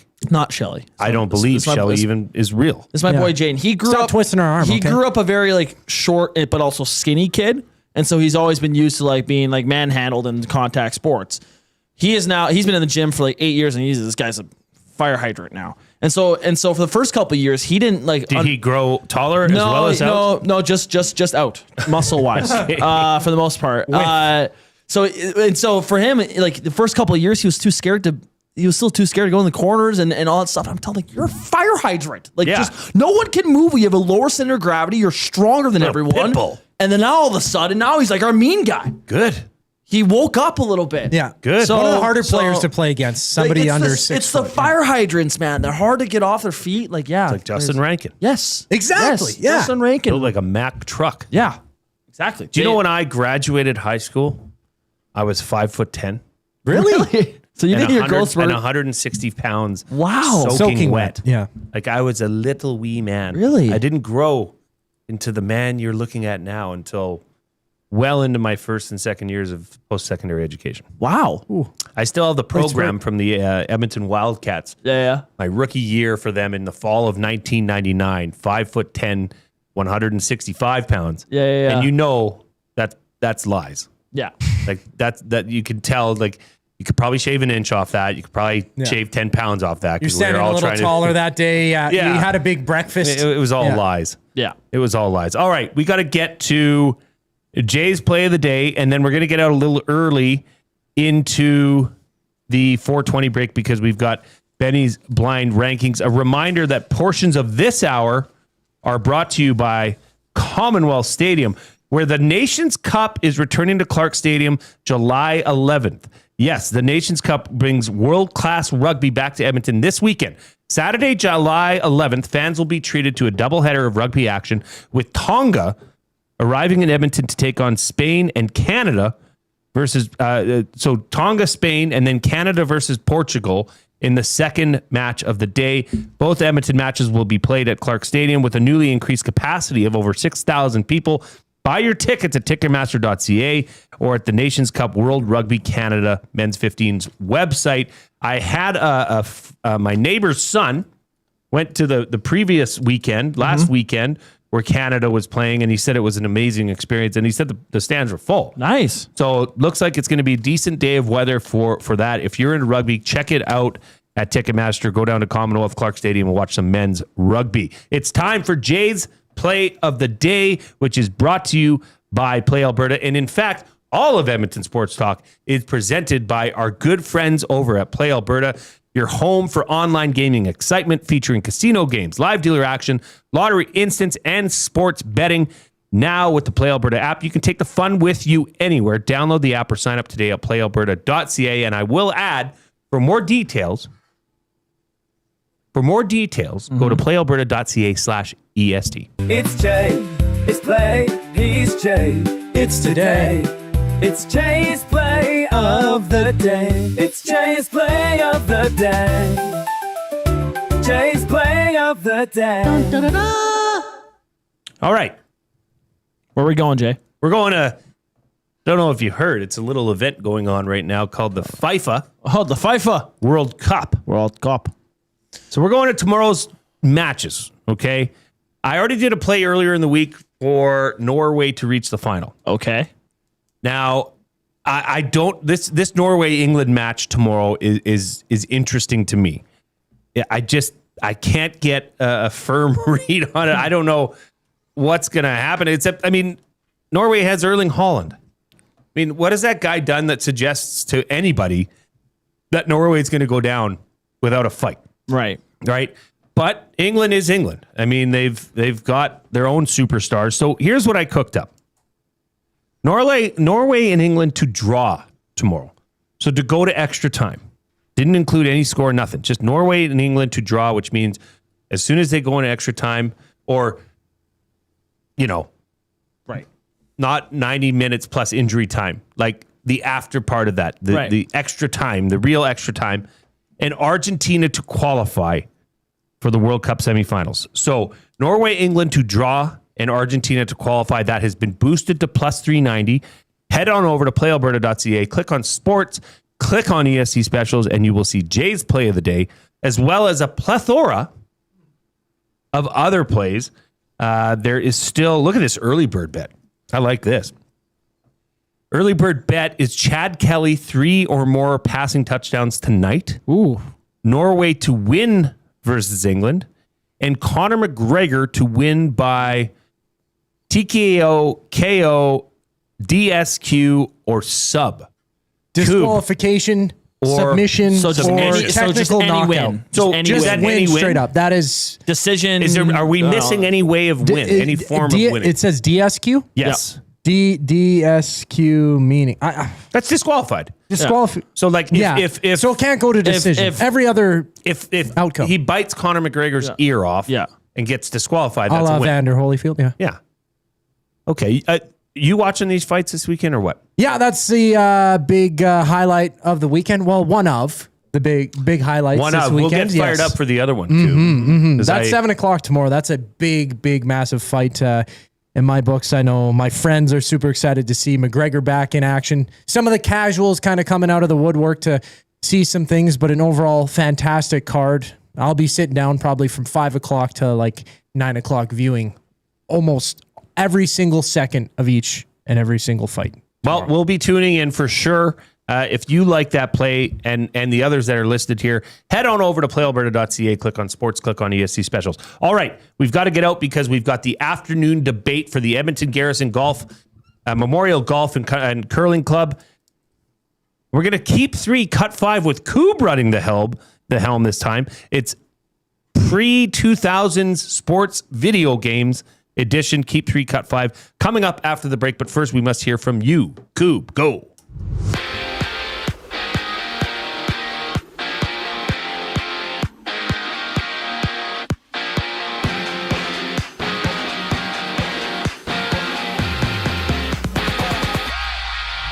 Spain with a 2-1 win over Belgium. Belgium has advanced to the semis in the World Cup Tuesday against France as their next matchup. In quarterfinals action wraps up this weekend. Norway, England kick off at 3. Switzerland challenges Argentina tomorrow at 7 o'clock. Friday night football, Blue Bombers in action against the Argos. Both teams 2-2 heading into tonight's matchup. It's Zach Caleros out for Winnipeg. Drew Brown gets his first start for the Bombers. Kickoff scheduled for 6:30. Out west, the Blue Jays kick off a 3-game series. The Padres just before 8 o'clock, Shane Bieber gets the start on the mound for Toronto. JP Sears on the bump for San Diego. And before the contest, Toronto made a trade sending righty Tommy Nance to Minnesota in exchange for 21-year-old prospect Ryan Sprock. Other baseball news, Shohei Ohtani of the Dodgers has been ruled out of next week's All-Star game with a knee injury. And locally, the Riverhawks are in action with the first of 3 games against the Berries. If you can't make it to the ballpark, tune into the game on any of EST's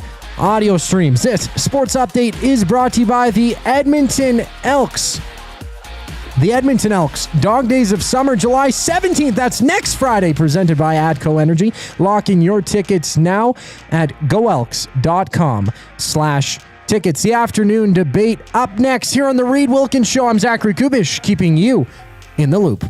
The Nielsen Show with Lieutenant Eric. Justin Rankin, man. I mean, just unbelievable. He has to be in the MOP conversation. I would argue that right now he's the front runner just based on what he's doing from being on pace for 1,000 yards rushing and 1,000 yards receiving. Now he has to keep it up, and he's going to have an otherworldly season. The Nielsen Show with Lieutenant Eric. Weekday mornings 6 to 9. Only on Edmonton Sports Talk. Your clear choice for Edmonton sports.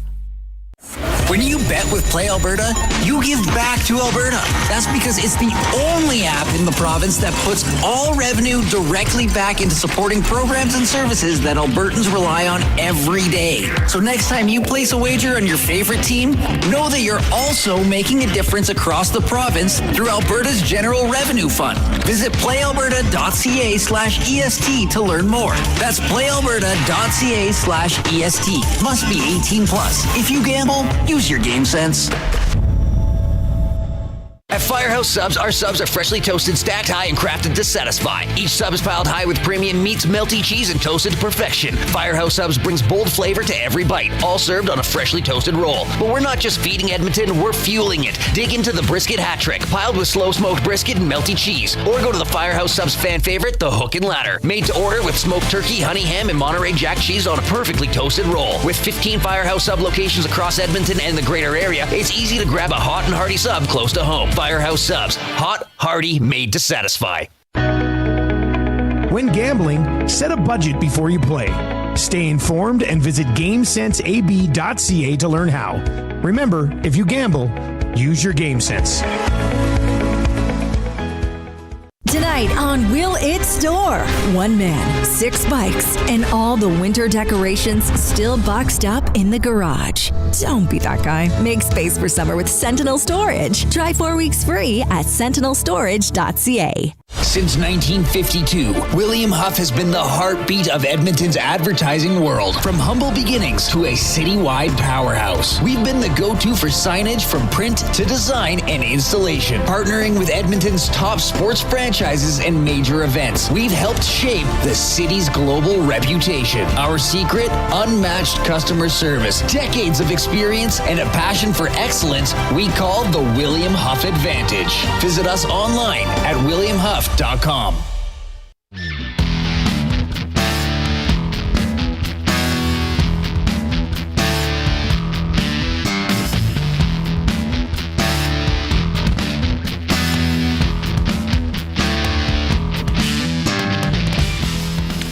Welcome back to the Reid Wilkins Show with Jay Milne, Benjamin Thomson, and Zachary Kubish at the technical desk. Should we just dive right into this, fellas?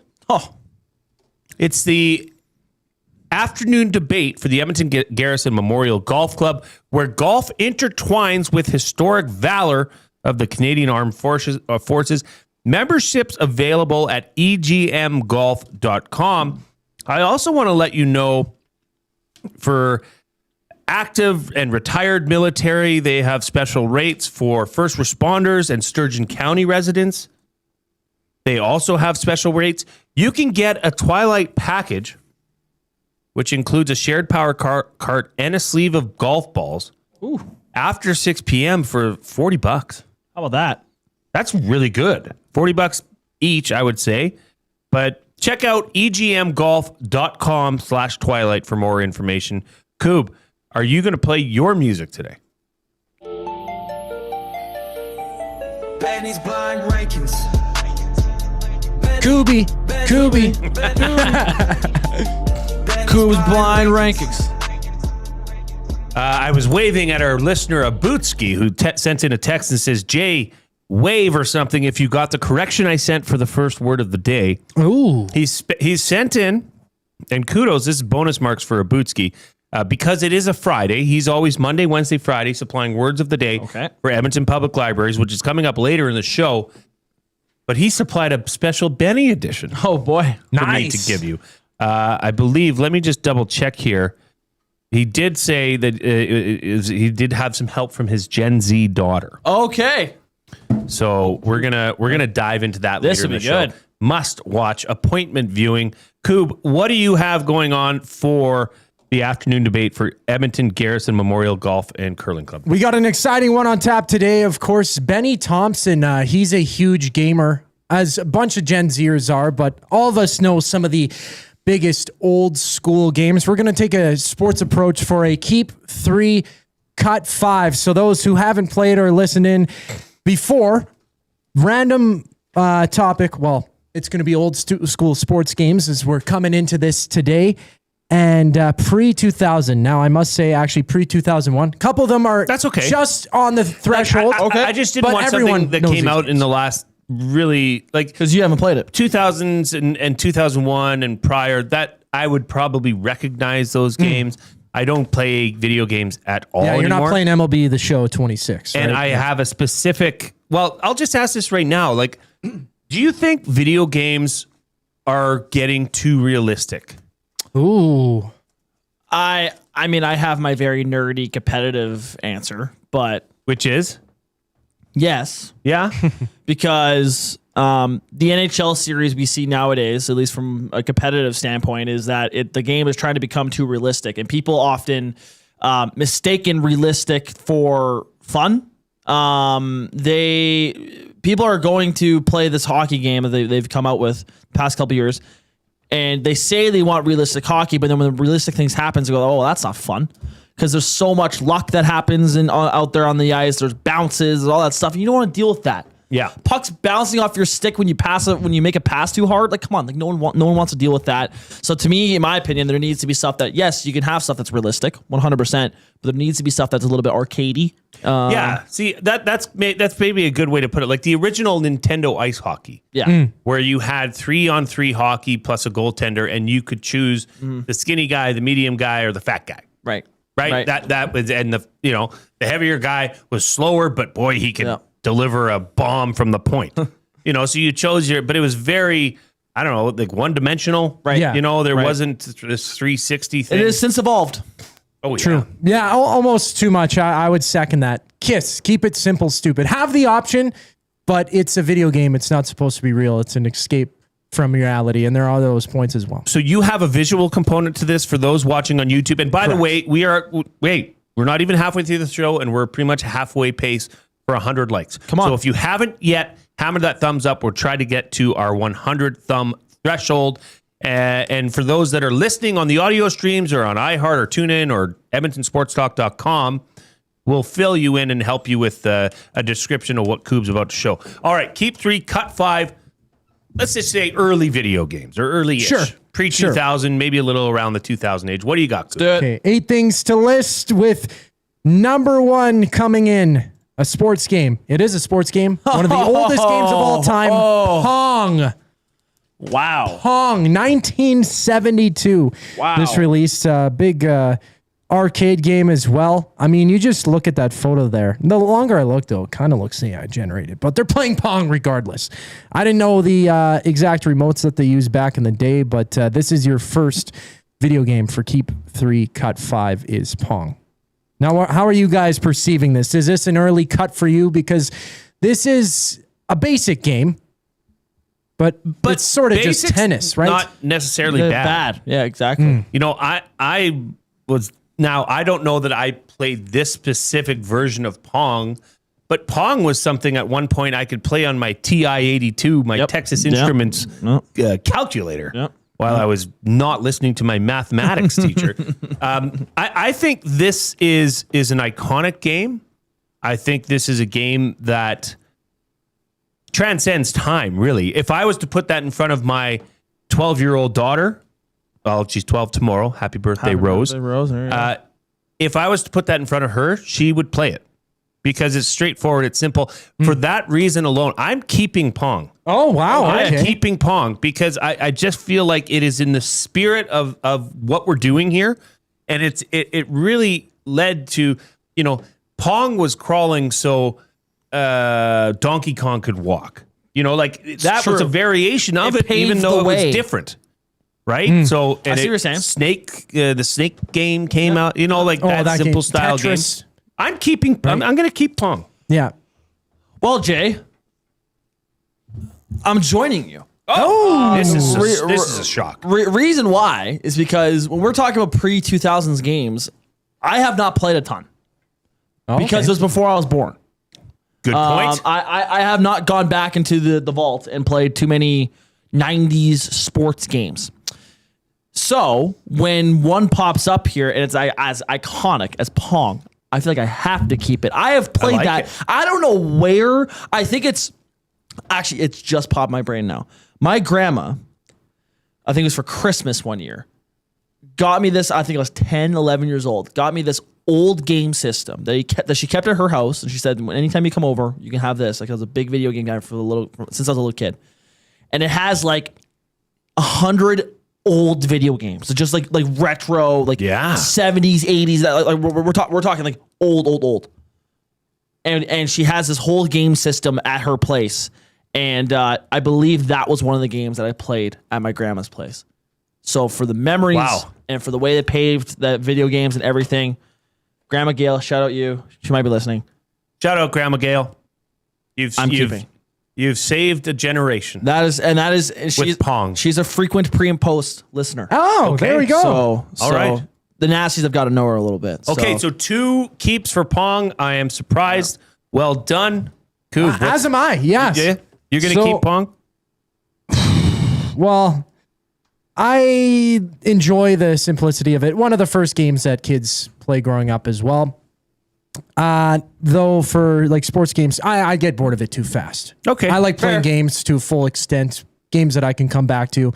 This isn't one of them. If I was growing up in the era, sure, I could go back to it. But, I wasn't playing this game back in 72 and beyond. So I'm going to cut that myself. Now, this second one, just by the image alone, for those on YouTube, you should be able to get it. It is Mortal Kombat. So bit of the sports approach, of course. I don't know, judo, martial arts. You got the combat sports. The original MMA video. This is the original. Yeah, 1992 Mortal Kombat. I used to play this. I don't know if it was a Sega Genesis handheld or whatnot, but my brother had one of those personal devices, and I remember playing this game each and every day. I sucked at it completely as a little 8-year-old coup, but this one was spectacular. So for the second keep 3, cut 5, Mortal Kombat. So I do appreciate this. Like, this was one of the first games, because was it not the characters were real humans? Yeah, like they weren't cartoons. Yeah. They were real humans that were overlaid over a cartoon, if you want to call it, background. Yeah. So massive leap in technology and massive stretch, and it was, oh my gosh, I'm playing with the real person. I know nothing about this game. Like, this was not my go-to. Like, I was not into the fighting games. We're very out of the box right now so far for the first 2. This is I love it. This is going. So I'm going to cut Mortal different Kombat direction for I me. thought it would be. This is an easy cut for me. Wow. Okay. Reason being is because Nintendo Smash Bros is just 10 times better. So why would I even need to go to That's Mortal Kombat? true. That's true. Smash Bros. is iconic. That is that's past what this era will be before we're playing this game. But Smash Bros. is iconic, and it's like very similar to what Mortal Kombat is here. I think I've played Mortal Kombat at like an arcade or something. I think everybody like, did. We have it on our arcade and machine. you wanted to get that guy to shoot the thing, and he goes, Or is that is that I don't Street know. Fighter? Or maybe it is. See? Is it Duke in Street Fighter? That's Do a you know? problem. I don't know. They're similar games. I just interchanged them. So we're Sure. both cutting Mortal It Kombat. didn't stand out. Yeah. Okay. So through 2, Pong, you guys both kept that. 2 keeps left. Mortal Kombat, you guys each cut. So same through 2. And numero 3, one of the ultimate sports video games of all time, Mike Tyson's Punch-Out from 1987. Which one was this on? This was on the Super NES? Nintendo. Super Nintendo. Oh, no, that's on SNES. regular Nintendo. Oh, there's I'm pretty probably sure. tons of recreations of this. Also on our arcade machine here. Yeah. So Little Mac was the fighter. This game ate up a great span of my childhood. This was a game. I forget the guy he's boxing there. For those that know that are watching on YouTube, let me know who that is. So Mike Tyson's Punch-Out was a story of Little Mac. It was kind of a Rocky story where you'd have to go through certain fighters, and then eventually you'd get to Mike Tyson, and there was cheat codes and up, down, downside, left, right, all that fun stuff on the old school Nintendo. This is 100% the vein cube that I was hoping to see is Mike Tyson's Punch-Out. To me, this is a 100% keep. Nice. Benny, do you even recognize this game?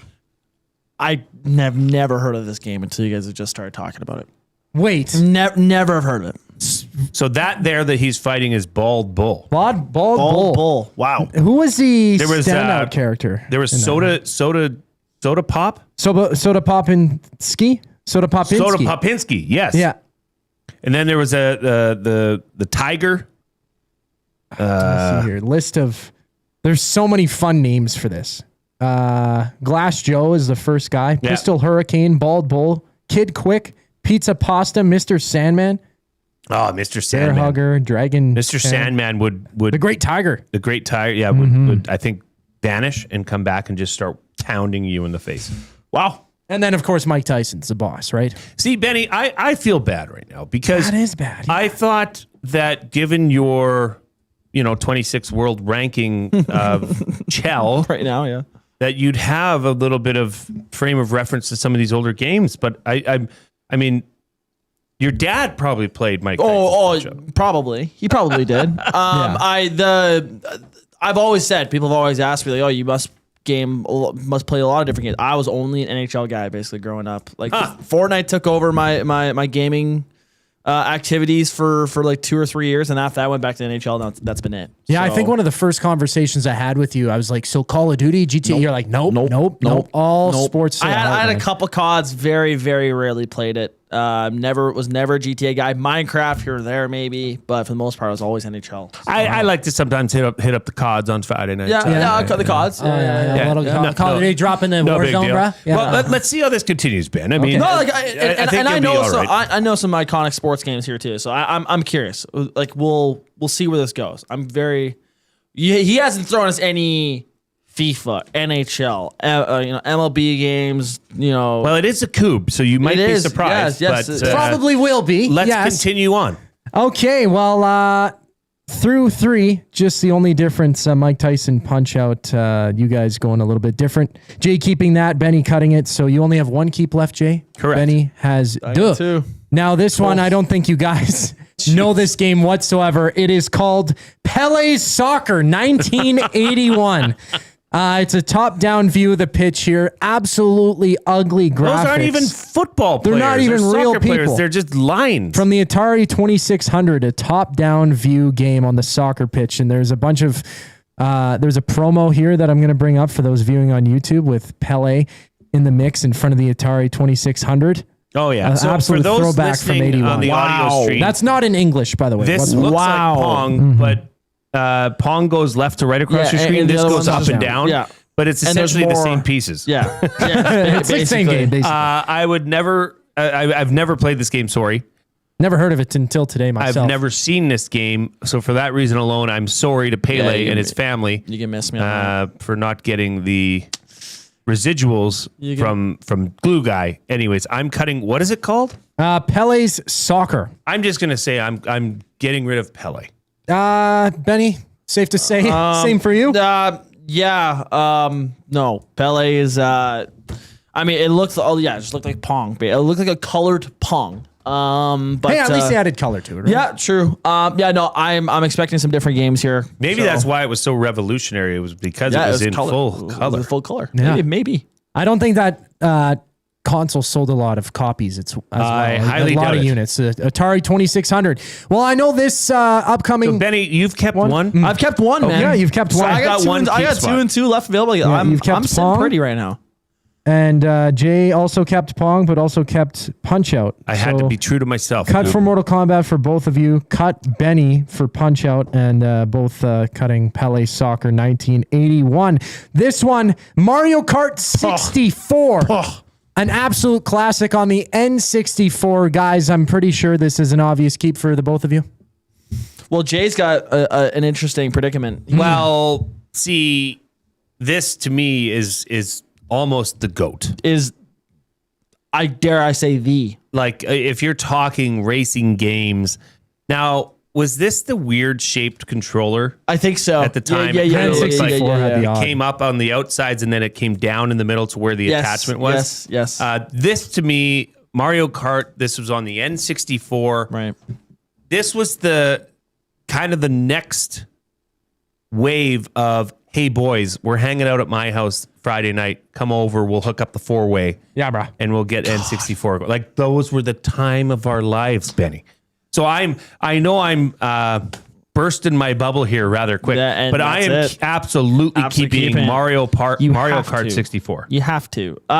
Listen, I didn't play a whole lot of Mario Kart N64. Neither did I. But it paved the way for Mario Kart Wii, which took over my childhood. And honestly, it still plays a role. It still has its place. Absolutely. It still has its place. We've turned it to Beerio Kart now. Yes. Where you can't drink and drive at the same time, so you have to down your beer and finish the race. You can't do one at the same time. Isn't it if you make a mistake or you get hit by a banana peel, you have to stop and then drink? We haven't done all that. No, we have to like pace ourselves a little bit. You have to finish the drink before the end of the round, right? That's the rule before the end of the race. Before the end of the race, so there's different strategy to it. But even when I was a kid, though. This was, I come home from school every single day and play Mario Kart Wii. It got to a point where I was beating my sisters ridiculously, and I thought I was the best player in the world in Mario Kart. But the problem is that everyone thinks they're the best player in Mario Kart now because everyone got so used to playing it growing up and beating the computer a million times. So now there's a bunch of people my age that have just the biggest arrogance for being a Mario Kart master. So it's been pretty funny to test that. I'm one of those guys that was a fraud, I guess. I get beaten Mario Kart now all the time. But iconic. Just one of probably the best all-time sports video game of all time. Just incredible. Probably one of the greatest franchises, like Mario Kart franchise. Because now, what's the one that my kids have? Like, Mario Party? Nintendo Switch. Switch. Switch. The little Switch with the DS, or where you can put it on and use it single use, or you can put it on your TV. Two controllers and play with it. I mean, they work me over. Yeah. In that, and it's so much easier for kids. It's such a great kids game to. That's how we've taught our kids to drive. We had it on the DS. Literally, like on the Wii, you had the whole steering wheel remote and stuff too. No, that one was phenomenal. That was sick. So that was a good one, Coop. There's 3 left. Benny has 2 keep spots or 1 keep spot. You kept that? Okay. My keep spots are filled. I'm officially cutting the next 3, and I might be heartbroken. Wow, still a bit early on. Okay. Now, this graphic is not as good, but this one, a PS2 classic, came out September 2000 on the PlayStation N64, Dreamcast, and Game Boy, and iOS eventually. Tony Hawk's Pro Skater 2, the second one, the best Pro Skater game. And I will say it's also the best simply because of the soundtrack. Yeah. Oh, my gosh. I mean, the soundtrack of this was like, oh, wow, you're hearing like old school rap. You're hearing songs that you may not have heard before, but then they became mainstream. Yeah, because of this game. All because of this game. Iconic video game. People like me that were not skater boys were skater boys at home. I'll tell you that. I am sad. I am disappointed in myself for keeping the Pong now. I'm beside myself. I have to cut Tony Hawk's Pro Skater 2. Yeah. I'm surprised. At the first keep, I put Pong as an easy one to perhaps cut, but yeah. Coob, you done Bennied me. You wrote me in with a sentimental value of Pong. Absolutely. That's okay. A couple of the songs, I must say, or artists: Rage Against the Machine, Papa Roach, Anthrax. The Killers Be in Apocalypse 91, Enemy Strikes Back, like some fantastic, Most Def, Mad Skills, like unreal. It was a bit of an underground soundtrack that became very mainstream. That blew up all those songs. Yeah. Was that ever on CD, the full soundtrack of the video game? I don't think so, Coop. They don't really do that. Yeah, really, well, right? now Like everything's on your video game phone, right? It's soundtrack. all True Spotify enough. and Witchy Watchies and whatever you young kids do. And they've remastered these games too. Well, 1 and 2 for Xbox and PlayStation. Man, I would. Yeah, I'm Benny, what's your pissed off. feel on this? Well, no. See, here's the thing. He knows how to play the game. No, I know. Well, he invented it. I mean, it's his literally game. invented it. He knows what to do. I've screwed up. I've done screwed up, Coob. There's a couple games There's one game that I know Benny would needs to have on his list. Oh. Yeah.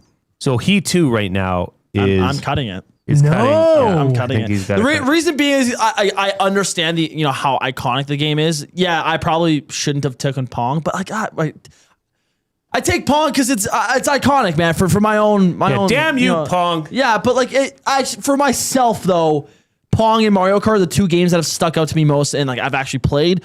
Tony Hawk, I've played very rarely, but I just understand how big of a game that was for when it came out. But I never really had too much interaction with the Tony Hawk games. Even the newer ones that came out later on, I think they made literally a skateboard remote or a controller or something. For the Xbox Kinect. Yeah, I my believe cousin it was, had yeah. it or something. Yeah, I mean it grew up, blew up, but it doesn't have a significant place in my gaming days. So for that reason, I will be cutting it. Well, I think it was pretty revolutionary in its own right in the view of it. That it had from behind the skater. Behind the skater. And to turn it into a game where there was levels and goals and tokens and stuff you could skate over and achieve. That was pretty neat. They should make it more realistic, though, guys. Yeah, right. Totally No, can't. screw that. Yeah, grind on the same rail a million times, get all the points in the world. That felt amazing when you got over 1 million points or whatever. Oh yeah, it was. you'd hit hop the something threshold. 40 feet in the air and then landed on a 2-inch wide rail, and you'd be like, "Oh yeah, that's legit, me, bro. that's Dude, me. I'd do that in real life, bro. Get me out there. Get me out there. Okay, 2 left, Coob. What Yes. is the 6th? Well, option? Benny has to keep both of these. No, I don't. Do you not? No, I don't. He's 1-1. One and one. I'm 1 and 1. What did I meet? Or what did I miss? Sorry. Yeah, you kept Mario Kart. I took Pong and I took Mario Kart. Yes, one more. Keep 2 more games left. 1991. This one came out. The NES. It's Tecmo Super Bowl. I'm just putting Jay in the ringer here today, keeping some of the best games up for last. Of course, we have an entire Tecmo Super Bowl league here in Edmonton Sports Talk. Games haven't been played in a while. I think I don't think league's been the suspended. I don't think the league is. I think there's one game here in the new office. Yeah, nearing a dissolve. Here. Yeah, for sure. You never know. We might could strike bring it up. back. But this is iconic. This is like the original football game. Now, is this the Bo Jackson year? I wonder. I forget. But yeah, just down, sit, hut. It was a great game. You guys started this league right when I was just starting my practicum. So that sound now is just like instant throwback to me starting here at Good EST. vibes. So that means this league that you guys have had has been over a year old. Yes. And we haven't even played a full season. And haven't played a full season. So I will be cutting it because I never got into the Tecmo Super Bowl stuff. I had no clue it was that big of a game until you guys started playing in the league. I was like, oh, I guess this is Well, one of the big nice deal. things about it is you could drop back for like 40 yards and then throw and a then 100-yard bomb. throw. And, there was little cheat codes. Like Bo Jackson himself is an absolute cheat code in this. And there's a Tecmo Super Bowl. Like you get the entire lineup of the stats So then you have to play and really change the nerding play. out. Like that is nerding out for sure. That's what these guys did with the Tecmo, where they have stats and ratings and the whatnot. standings. I mean, most time you just play it and you'd go win the Super Bowl with Bo Jackson, right? Right. Mm-hmm. That was probably one of the most like early football games that made sense, where you could actually run patterns and plays that would layer and mimic things you've seen on TV, whether it be in the NFL or CFL. I'm so sorry. I have to cut this. You are forced to. And yeah, there's apparently a football game that spans back to 1978 on the Atari 2600. But this was one of the ones that put kind of the football games up front. I never really had much of a relationship with it before EST, similar to Benny, but actually getting my hands on the game and starting to understand it, it's a wicked time for how simple, I guess, it is compared to some of the games from today. I like it better than any of the new Maddens, to be honest with you, which is quite the crazy claim. But Benny, you're forced to keep this final game, this one, the Xbox original. It's basically, I wouldn't call it a copy. One? This is the snowboarding one, SSX. I think I've played this. This is a good game. The third one. I think I've played this. Yeah, it's a good game. It is a great game. It's basically a snowboard variant of Tony Hawk. Snowboard version of Tony Hawk. Yes. Yeah. Except you're like on a mountain. Yes. It's awesome. I have You're played doing this. freestyle stuff. This is an excellent. This is a top tier game. I'm not mad. Because this is the one where you could huck it and you would be like a football field high in the air. Yeah. Doing, spins and twirls and just amazing stuff. The customization was cool too. Yeah. I always found that in Tony customize Hawk the games. outfits and the apparel. Okay, that's pretty. What was it called? SSX3. SSX. This is the third one. I mean the first, like the one I have on YouTube is the third game, the cover of it.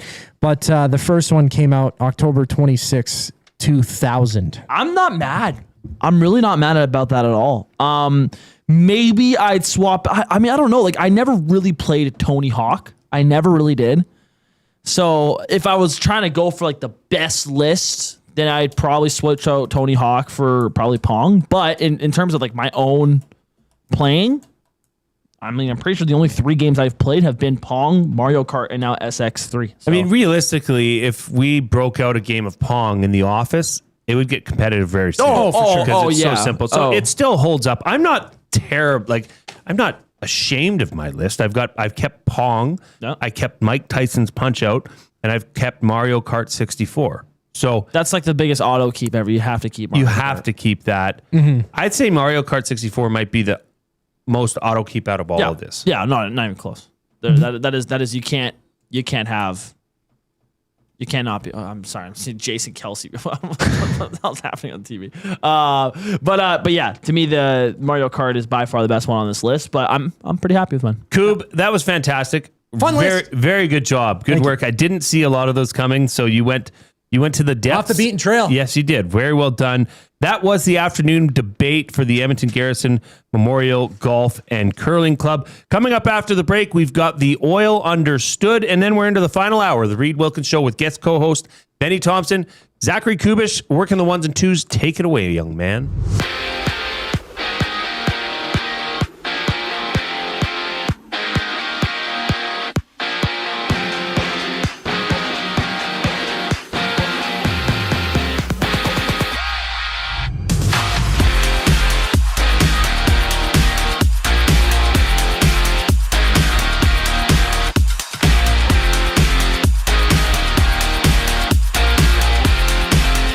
Spain has made it to the Final Four at the World Cup, defeating Belgium 2-1 earlier today. The semifinals kick off Tuesday with Spain and France hitting the pitch. Still, a pair of matchups in the quarterfinals this weekend. Norway-England kick off at 3 with Switzerland challenging Argentina. Both games go tomorrow. Friday Night Football, Blue Bombers hosting the Argonauts. Both teams 2-2. Heading into the matchup, Zach Caleros out for Winnipeg. Drew Brown gets his first start as a member of the Bombers. Kickoff at 6:30. Out west, the Blue Jays, they kick off a 3-game series with the Padres just before 8 o'clock. Shane Bieber, the start for Toronto. JP Sears countering for San Diego.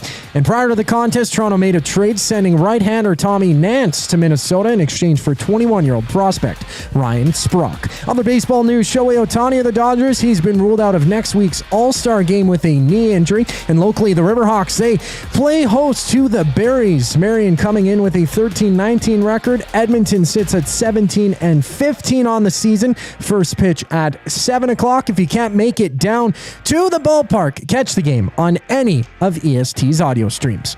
This sports update is brought to you by Say the Reid Sport Medicine. Connor McDavid's got a team of specialists, and you've got a bag of frozen peas. Get the same locker room approach that's trusted by the best in the game. Call them at 780-460-9977 or visit their website at saythereidsportmed.ca to book an appointment. Today, the oil understood for GCL Diesel on the other side of the break. Stay tuned for that here on The Reid Wilkins Show. I'm Zachary Kubish, and you're up to date. The EST Hangout. Trent Frederick or Tristan Jarry, who's more likely to have a bounce back season? I think Frederick would be a Babcock guy. I think the way that Babcock wants the game played, I think he'll gravitate towards Frederick. And on top of that, we've seen the Oilers management step out and say that Frederick was not used properly last year, which I disagree with. Bowman's gonna be talking to Babcock, hey, give this guy a shot here. The EST Hangout, presented by Sentinel Storage. Weekday mornings 9 to 11, only on Edmonton Sports Talk. Your clear choice for Edmonton sports. Looking for quality building materials and friendly advice? Visit us at Windsor Plywood Leduc, family owned and locally run since 1993. From interior materials for doors, flooring, baseboards, and all the finishing touches to all you need for your outdoor projects like cedar lumber for decks and fences. Plus, all the plywood you'd need. Our full-time on-staff carpenter can help with anything odd-sized or custom. And from domestic hardwoods to exotic selections, we've got you covered. And if we don't have it, we'll track it down for you. Windsor Plywood Leduc. We're the experts you need to know. When you bet with Play Alberta, you give back to Alberta. That's because it's the only app in the province that puts all revenue directly back into supporting programs and services that Albertans rely on every day. So next time you place a wager on your favorite team, know that you're also making a difference across the province through Alberta's General Revenue Fund. Visit playalberta.ca/EST to learn more. That's playalberta.ca/EST. Must be 18 plus. If you gamble, use your game sense. Tonight on Will It Store? One man, 6 bikes, and all the winter decorations still boxed up in the garage. Don't be that guy. Make space for summer with Sentinel Storage. Try 4 weeks free at sentinelstorage.ca. Must you click? Click.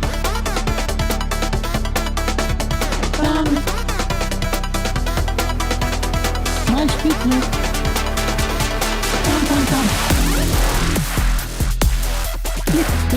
Welcome back to the Reid Wilkins Show with Jay Milne, guest co-host Ben Thomson. Reid is off today, but have no fear. He will be back in the big chair come Monday. A reminder that all of Edmonton Sports Talk is brought to you by Play Alberta. Why limit your choices when you can have it all? Play Alberta is your go-to app for casino games, sports betting, and lottery, all in one place with easy access to real money games. You can enjoy everything Alberta has to offer right at your fingertips. Download Play Alberta now and start playing today. Benny, gave you a little homework today. You did. And I'm interested to see what you've come up with, because I think this is a tough, maybe not the first and second options, but the further you move down this list, you know, I think it can become pretty debatable.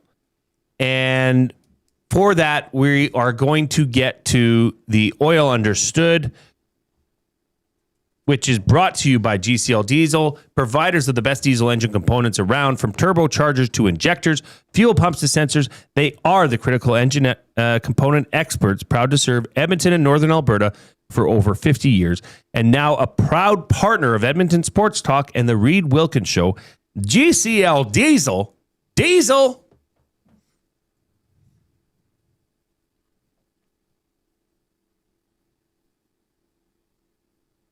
Understood. Ooh, that was good, boys. I had to hold my breath. Ben, I wanted to ask you what the top 5 defensive groupings are in the NHL? Team by team. Like, what team do you think has the strongest top, middle, bottom pairing defense in the NHL? As an overall group. And the reason I wanted to know is has Edmonton, do you think, in this offseason moved up that list, or have they moved down, or have they stayed relatively in the same position? Like, they've been pretty damn close to the same, I'd say. Going from Darnell Nurse to Ryan Shea, I mean, some people think that's a massive upgrade. Some people think it's a downgrade. To me, it's kind of a wait and see. Like, I don't know too much of the player. But that being said, you know, Darnell Nurse had his moments here where he wasn't a fantastic defender. But again, he was a solid player. The contract was the issue. Yes. And so the swap for Nurse to Shea wasn't necessarily the type of defenseman they were just trying to swap for. It was more the money. They swapped out 925 for 4. So that's why that change happened. So to me, is it better? I also don't expect Muka Madulin to be like this big impact guy personally. I think some people are penciling him as better than Emberson and stuff. Like, guys, come on. Okay, but hang on. Isn't it normal and or natural for fans to overreact, the new shiny toy, to something new that's brought into an organization and say, they got this right. This is the piece. You know, I mean, look no further than Trent Frederick. He's got size. Yeah. He's able to put up points. He's tough. He's going to be that rugged guy that the Oilers need down, pestering the other team's blue liners, you know, forechecking, being aggressive, hard on the puck. Right. Hasn't come to fruition. Well, yeah, that did not come. Now, he had moments like that in Boston. It's just, the Muka Madulin hasn't proved pretty much anything in the NHL. He hasn't. I don't think he's hit the 100-game mark yet. So, I don't expect a whole lot. He was a former first-round pick, but I'm pretty sure he's 24 years old. So, time's ticking if he's going to actually kind of turn out to be something. Sure. To me, he's a solid 6D man, 7D man. Like, I think Emberson will play over him. So is Stastny. Yes, exactly. It's just another depth defenseman to have. That's the way I looked at it. That who knows? Maybe if he really flourishes, he's in number 5. I really wonder about, and we'll get to your list here. Ty Emberson. I thought for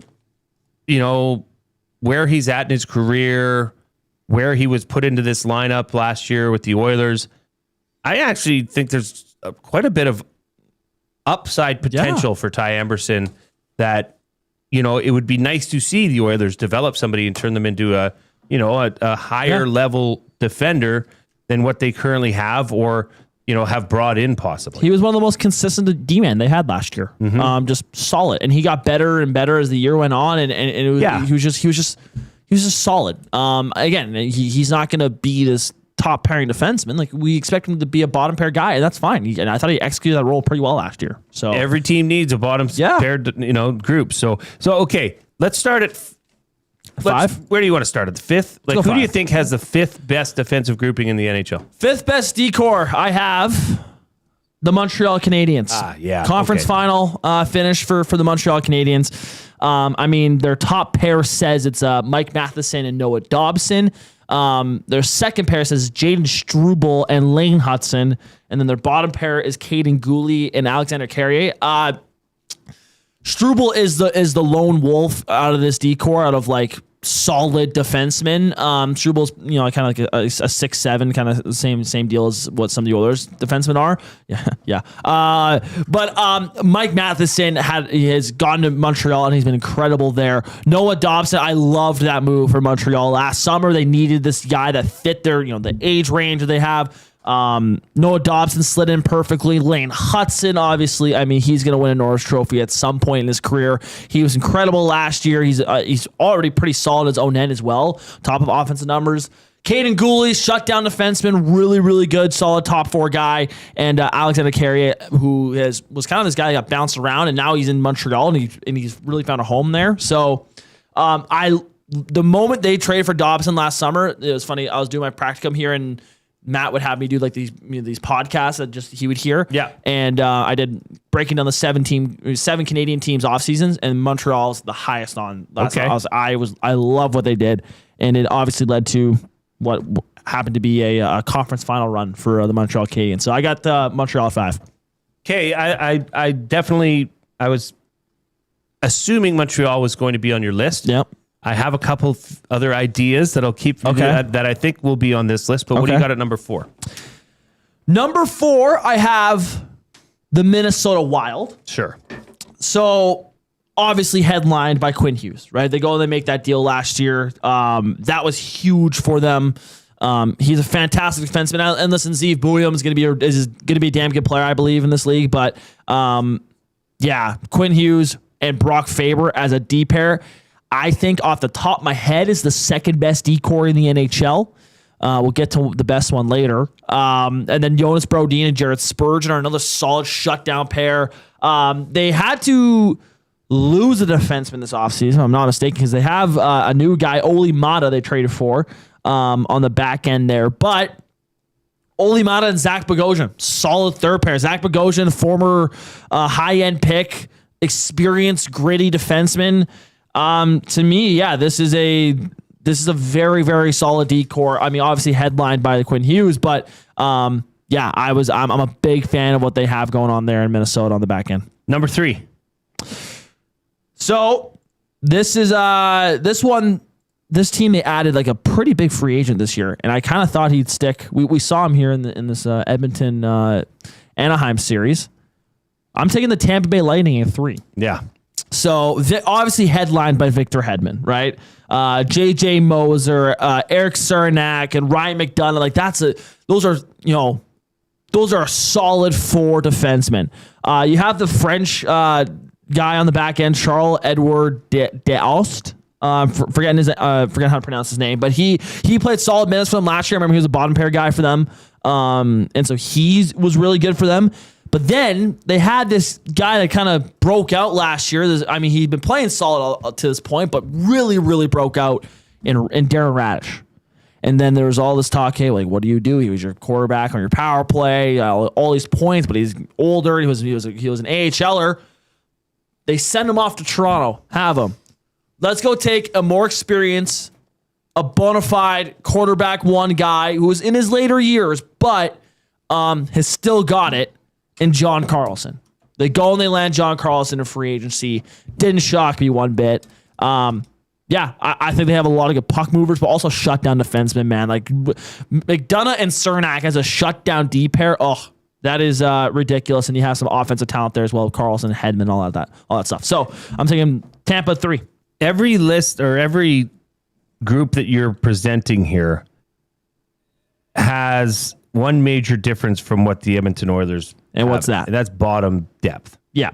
Right? They still have, even in their bottom pairing, they have capable bodies that are proven NHLers. Right. So it's interesting to look at this in comparison to what the Oilers have, because that was an area of need. Now, for the Oilers, they're putting a lot of pressure on one Mike Babcock to snap his fingers and change his team defensively. To be determined. See how that goes. Number 2, Benny. Number 2, I'm going to the reigning Cup champs, Carolina Hurricanes. They just have a solid 6 D-men. Yeah. That can play in all situations. I mean they have some offensive upside with a guy like Shane Gostisbehere, who's a really solid offensive defenseman. Keandre Miller has a little bit of an offensive side to him as well.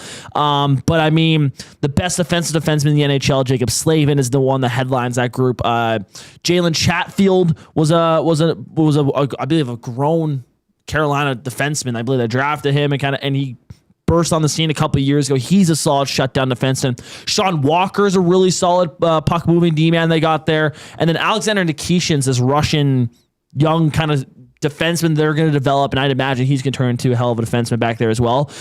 You saw it. I mean, they won the Stanley Cup. A lot of people say that Frederik Andersen's job in net there was pretty easy because they had such a good defensive system they had in Carolina. And listen, Brendan Moore's a fantastic coach. They have a fantastic D core here, and they also have a good offensive core that plays defense. But I also thought Frederik Andersen had his role in the goals being down there. But there goes my pen. And so that's why I'm gonna have Carolina too. Yeah, and that's an interesting question on Frederik Andersen. Yeah, because we've seen it here in Edmonton when this team is defended better or chosen to defend, or however they got to that part of their game, well, Connor Ingram looked pretty damn good in net at times. At times. Even Tristan Jarry in the playoffs had a couple good starts where, well, lo and behold, the team was defending in front of him much better. Benny, your number one team defensively in the NHL. This one jumped to me right away. One, they have the best D pair in the NHL. They have good experience. They also have good young talent coming up. They got a mix of everything to me. It's Colorado Avalanche. That's yeah. It's it starts off with Devon Taves and Cale Makar. Like it's just a unit. It's just that was Canada's top D pair. It's the best D pair in the NHL in my opinion. It's ridiculous. Those two are incredible. Then you go. Sam Olinsky looks like Cale Makar at times. Like he's ridiculous. A smaller guy, but really, really skilled. And kind of step into the Cale Makar role. He won't be as good, obviously, but he's very, very solid. And then he's paired with a guy we're very familiar here with, Brett Kulak, who when Darrell Nurse would have his blunders, when Matthias Ekholm went down, when Jake Wallman wasn't playing well, or whatever it was, Brett Kulak always seemed like he would just step up and play those minutes, and it was like, oh my God, okay, well, why aren't we playing this guy more? Goes to Colorado, and he goes to Pittsburgh, then to Colorado, and Colorado saw the talent and saw what the Oilers had in Brett Kulak here. And so they bring him over, and he played a big role in them getting to the conference final. They locked him up to, I believe it was a 4-year deal at $4.5 million or something like that. So they obviously see the talent there. And he was a throw-in on a contract in a deal for Tristan Jarry. Attaboy Stan Bowman. So yeah, that's ridiculous. And then the bottom pair, Josh Manson's is a really solid shutdown D-man for them. Hard hitter, plays greasy in his own end, and then going to be a Hall of Fame defenseman and Brent Burns paired with him as well, who can step in on the power play, but also is a solid puck-moving defensive guy. They to me have the best D-core in the NHL.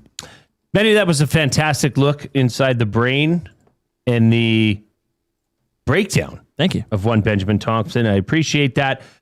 We've got to get out. We've got buying or selling. It's the final hour on Friday of the Reid Wilkins Show. We've got buying or selling coming up. We're going to get fired up. And it's the Pasta Pantry Athlete of the Week, Cade Dublanko, at 5:30. But first, we're going to hear from our partners and Zachary Kubish. Two guys and a goalie. The Anaheim Ducks have indeed matched the offer sheet they put forward by the Philadelphia Flyers. It was a signed contract. Might have been Ben Pope from the Chicago Sun-Times. He's like, we need to stop calling them offer sheets. Philadelphia didn't just make him an offer, and then Anaheim has to decide. Carlson had signed to go play for the Philadelphia Flyers. Two guys and a goalie, presented by GS Construction. Tuesday and Thursday afternoons at noon, only on Edmonton Sports Talk, your clear choice for Edmonton sports. Kickoff is coming. Are you in? July 17th, Elks, Lions at Play Alberta Field at Commonwealth Stadium. It's Dog Days of Summer presented by ATCO Energy. Bring your pup and watch the game in an exclusive section. Plus, find activities for your dog around the stadium. Every catch, every tackle, every touchdown. The best way to experience it is being there when it happens. Edmonton Elks, our city, our year. Get your tickets now at goelks.com/tickets. When you bet with Play Alberta, you give back to Alberta. That's because it's the only app in the province that puts all revenue directly back into supporting programs and services that Albertans rely on every day. So next time you place a wager on your favorite team, know that you're also making a difference across the province through Alberta's General Revenue Fund. Visit playalberta.ca/EST to learn more. That's playalberta.ca/EST. Must be 18 plus. If you gamble, use your game sense. The Canadian Brewhouse has a happy hour for any scenario. You finished work early? Happy hour. You finished work because you accidentally hit reply all to the entire company? Big happy hour. Your boss said, great job. Happy hour. Your boss said, per my last email. Ugh, emergency happy hour. You finally closed the big deal. Happy hour. With a huge selection of ice cold drinks and great food, the Canadian Brewhouse has a happy hour for whatever just happened at work. The Canadian Brewhouse. Your day just got happier. Get ready for another iconic evening of Canadian rock as the River Cree Resort and Casino presents Streetheart and Lee Aaron. What kind of love is this? On July 30th, get ready for a fist-pumping, anthem-filled show featuring two of the best acts to ever do it. Streetheart and Lee Aaron, July 30th at River Cree Resort and Casino. Tickets at rivercreeresort.com.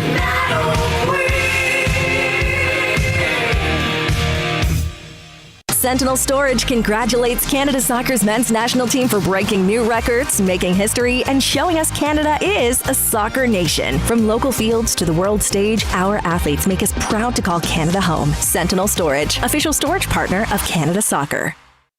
Time for a new career in 2026? Or maybe your kid is still pondering their path. Good news! Weiss Johnson is hiring. I at Stennis, and not only are we hiring for heating and air conditioning, we're also looking for experienced plumbers and gas fitters. With the growth in residential development, there's no shortage of opportunities at Weiss Johnson. Choose your path with us. Learn from one of the industry leaders and we will grow together. Receive great benefits and school reimbursement as well. Visit weiss-johnson.com today.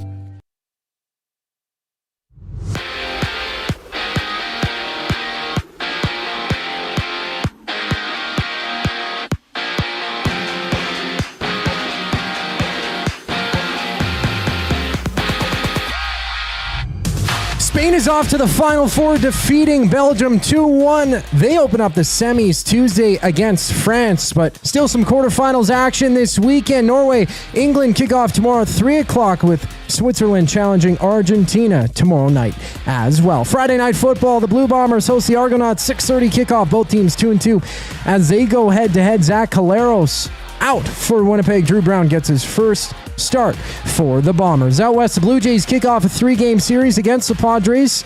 First pitch just before 8 o'clock. Shane Bieber gets a start for Toronto. JP Sears taking the mound for San Diego. Before the contest, Toronto made a trade sending righty Tommy Nance to Minnesota in exchange for 21-year-old prospect Ryan Sprock. And live now in baseball, 5 games underway in the majors. Top of the third, Phillies up 1-0 on the Tigers. Top of the first, it's runless between the Royals and the Orioles. In that same situation, the Guardians and Marlins are battling. Locally, the Edmonton Riverhawks, they're back at Remax Field taking on the Berries. Marion coming in with the 13-19 record. Edmonton 17-15 on the year. First pitch at 7 o'clock. And if you can't make it to the ballpark, tune in to the game on any of EST's audio streams. I'm Zachary Kubish. That was your sports update. Hour 3 of the Reid Wilkins Show starts right now.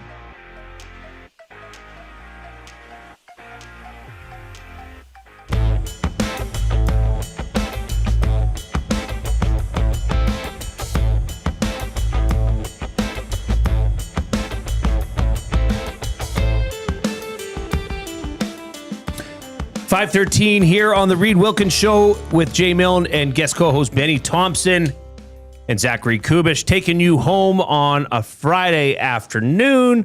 Looks to be nice weather out there. The weather this weekend looks up and down-ish. Ish. We'll see. It is Alberta. If you don't like the weather, just wait 5 minutes. It'll probably change. It's time to get to buying or selling for Damon Bunting, who has been a consistent top-producing realtor in the greater Edmonton area for over 17 years. He and his team would love to help you find that right home or make the move from your current home. Community-driven, he understands what it takes to make a difference in our city. Check him out on at DamonBunting.com or the Instagram handle of Damon Bunting Real Estate. Benny, buying or selling, the Oilers' restful offseason is the most important aspect of this offseason. Buying. Reason being, listen, your goaltending question mark was, we'll see. Wait and see. Defensively, we talked about it last segment. With Darryl Nurse being swapped out for Ryan Shea and you get another depth defenseman, Muka Madula, are they better? It's kind of a wait and see. Offensively, they lose Jack Roslovic, but they're going to have Ike Howard playing more minutes and more progression. A lot of it's kind of a wait and see, right?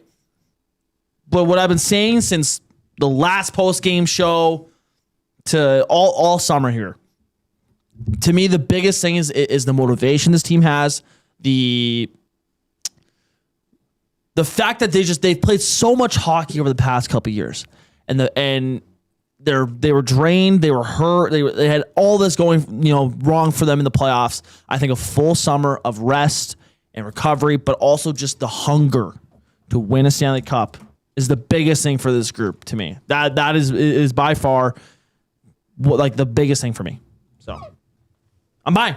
I couldn't agree more. I feel as though the amount of hockey that has been played by the Connor McDavid and Leon Draisaitl pair, I mean, that takes its toll. And it's not even the physical toll because we know they were both injured. Right. In the playoffs. Leon leading up to it, and who knows how bad that was. Connor was playing with a broken foot, right? And, I mean, Connor McDavid said it in his exit interviews that his greatest attribute is his speed and his quick twitch and being able to reverse course on a dime. He simply wasn't able to do that. Getting that all buttoned up, getting it put behind you, and honestly, just taking a breath. Yes. Right? Because was it, refresh my memory, but was it 2 off seasons ago he got married? Last off season Leon got married? It was Connor was it was two summers ago it was Connor. Leon was last summer. Nothing. Yeah. Nothing. And they exited from the Stanley Cup playoffs in round 1. Right. So they saved a lot of time there. Yes. Now, that might not be the most palatable thing for Oilers fans to hear, but here you are. Yeah. I mean, that's a situation that's a reality right now. And I can't help but think that just allows them to have a better frame of mind. You know me, Benny. I've always said, okay, yeah, Connor McDavid is the best player on the ice, but there's so much of professional sports that goes into your mental side of things. Right. They actually might be, hey, when can we start skating again? When can we get back together? As opposed to, okay, because remember as well, Connor McDavid admitted that he probably took it a little too hard. Yeah. It didn't take enough time to rest and relax and get his body right, his mind right. I think this is the perfect reset for this team. And, I mean, you saw it with their whole regular season play this year. You could just see that they were an unmotivated group, that they were just kind of going through the motions, like, oh, whatever, just get the playoffs. Just gotta get in the dance, whatever. And you how many win streaks they have last year? They had 1 5-game win streak and they had 1 3-game win streak, and that was it. Mm-hmm. Outside of that was 2 and done or whatever the case may be. I mean, in a regular year of playoff hockey, I'm pretty sure they miss. If I'm not mistaken, I think it was, how many points they have? 93, I think. 93 on the nose. They had 93, and I believe the year before was 96 to get in. They would have missed the year before. Mm-hmm. It was the roster construction wasn't great. There were mistakes that Stan Bowman made, and trust me, I've beat that drum quite a bit. But I think the biggest thing was the motivation for this group. And you can say, oh, well, you're paid millions of dollars to care about the sport. I get that. I understand it. But trust me, when you like, imagine when you get into those positions, it just becomes, oh, whatever. Okay, we're playing in Columbus on a Tuesday night. Like, whatever. Like I got that from like covering the team a little bit. It's like it's a whatever game tonight, right? Like, you know what I mean? Like, it's hard to keep your motivation up for that type of stuff. So I compare it to a little bit, like, I know this is completely different realms, but when I was in my esports days, and when I was kind of grinding towards trying to make myself one of the best players, I loved playing every goddamn day. Like, just every day I'd sit at home, I'd try my absolute hardest, and it was the climb that I loved, right? And then when I started to kind of get, like, starting getting tournaments, started making some money off it, whatever the case may be, all the other stuff that wasn't tournaments became, whatever, who cares? Like, there's no money on the line. Why would I care? Right. And then I kind of felt that I was like, hey, especially now that I'm done, I look back and I'm like, hey, all those little times where you're not playing for money or you're not playing these tournaments, like, that's where you're building yourself up. You can't just wake up on tournament day and expect to be as good when you're not putting the work, around that, right? So I actually had to learn that for a year or two there, and I feel like I'm seeing the same thing with the Oilers there near the end. I was like, they just want to get the playoffs, man. Oh, whatever. But like, take some care into the regular season, have some passion. Win a game in overtime and be fired up about it. Like it's a whole climb up there. So I think this offseason will help them with that. I want to dive a little bit more into your e-gaming stuff, because it's very interesting for somebody like myself who I've never participated in that. I don't know the world that is around that. And don't forget, if you're watching, you can ask us questions. You can ask Benny questions about his gaming. Hit us up on the Nasty Chat, or you can send us a text message at 780-218-9999. Buying or selling, Ben? Would you are you practicing? Would you have practiced it? Or would it be like you playing your buddies? That would be exhibition. That would be your form of practice? Kinda, yeah. So if a tournament was coming up, they're called scrims, which is short for scrimmages. Of course. Why wouldn't you call it a scrimmage? No, scrims. Yeah, bro. Scrim is much easier. Scrims, bro. We had a pretty good system of we had group chats and stuff where you just type scrim or whatever, and one of the top we kept it top guys and stuff, and so we'd always be playing against each other. So I mean there was a lot of that, but also just there was enough stuff going on during the week, in terms of the actual in-game stuff that you would consider practice. But again though, you're not playing the top end guys. So it's funny, in NHL 21, that was kind of I guess my breakout year. I'm doing air quotations for the people that are on YouTube. That year was my first year where I really became one of the better players in the world, and I was known as the scrim guy in the World Championship group chat that we had. Once we got to the top 30 stage, because every single day from Monday to Friday at 3:30, I would type scrim, and it was I was, if anyone needed one, I was instant on my Xbox playing every single time. But that was for me though, is because I wanted to win so bad, and I just wanted to get as good as I possibly could. And so that actually ended up taking me top 8 in the world that year. Really? Yeah. Wow. Yeah. So but I was known as the scrim guy. I was just known if you need a game, I'm always willing to play. I wish you would have went with Scrim God. Scrim God. Yeah, the scrim god. That could be a sick name. Hashtag Scrim God. It was funny. All my opponents I was supposed to play in, the way my bracket was going, they're like, oh God, I need to get going because this kid won't stop playing. So yeah, it was. I was always for practice as much as you could. I was constantly grinding scrims. Well, let's get a little fired up about this, because this to me is fascinating, Ben. I really don't understand the world that you are and were involved in to get to this ranking. But Fired Up is brought to you by Gemco Fireplaces, who have been proudly serving Edmonton and area for 45 years and are the authorized dealer for Napoleon fireplaces. Whether it's gas or wood burning, look no further than Canadian-made Napoleon fireplaces. All the Napoleon products you need are available at Gemco, 9281 50th Street. I will be firing up my Napoleon barbecue tomorrow. I think I've got, 60, 70 burgers? 70-some burgers. Oh, my goodness. That I'm going to be cooking for our barbecue, for our the girls' birthday party, which you both are attending. So I'm looking forward to that. Yeah. But for Fired Up, Ben, let's stay on course here. I mean, who decides these world rankings? Are these voted on by individuals? Are these? Yeah. Is this AI? Was this pre-AI? How is this figured out? So it was. So when my dad labeled me as a top 5 player in the world, that came off of a ranking that a good buddy of mine named Saphir made. So he was kind of the conductor of all right, so I'm a grab. So he had a ballot, or he had a group of I think it was 8 people. The top guys, and he got to those top guys. Okay, give us your top 15 players, and then he would score that was off points and stuff, and then he'd release a video. That was the ranking, and I placed top 5 at one point. I think it was in 2023 or 24. I think the highest I ever got to was 4 or 5, one of the two. And then I was usually in and around the 10 to 5 range. Really? That to me. So, what age are people in this?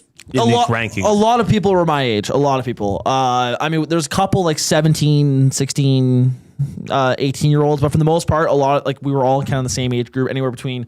So at that time, I was 19, 20, anywhere between 24 to 18, I'd say was kind of the age demographic. So are you still currently ranked?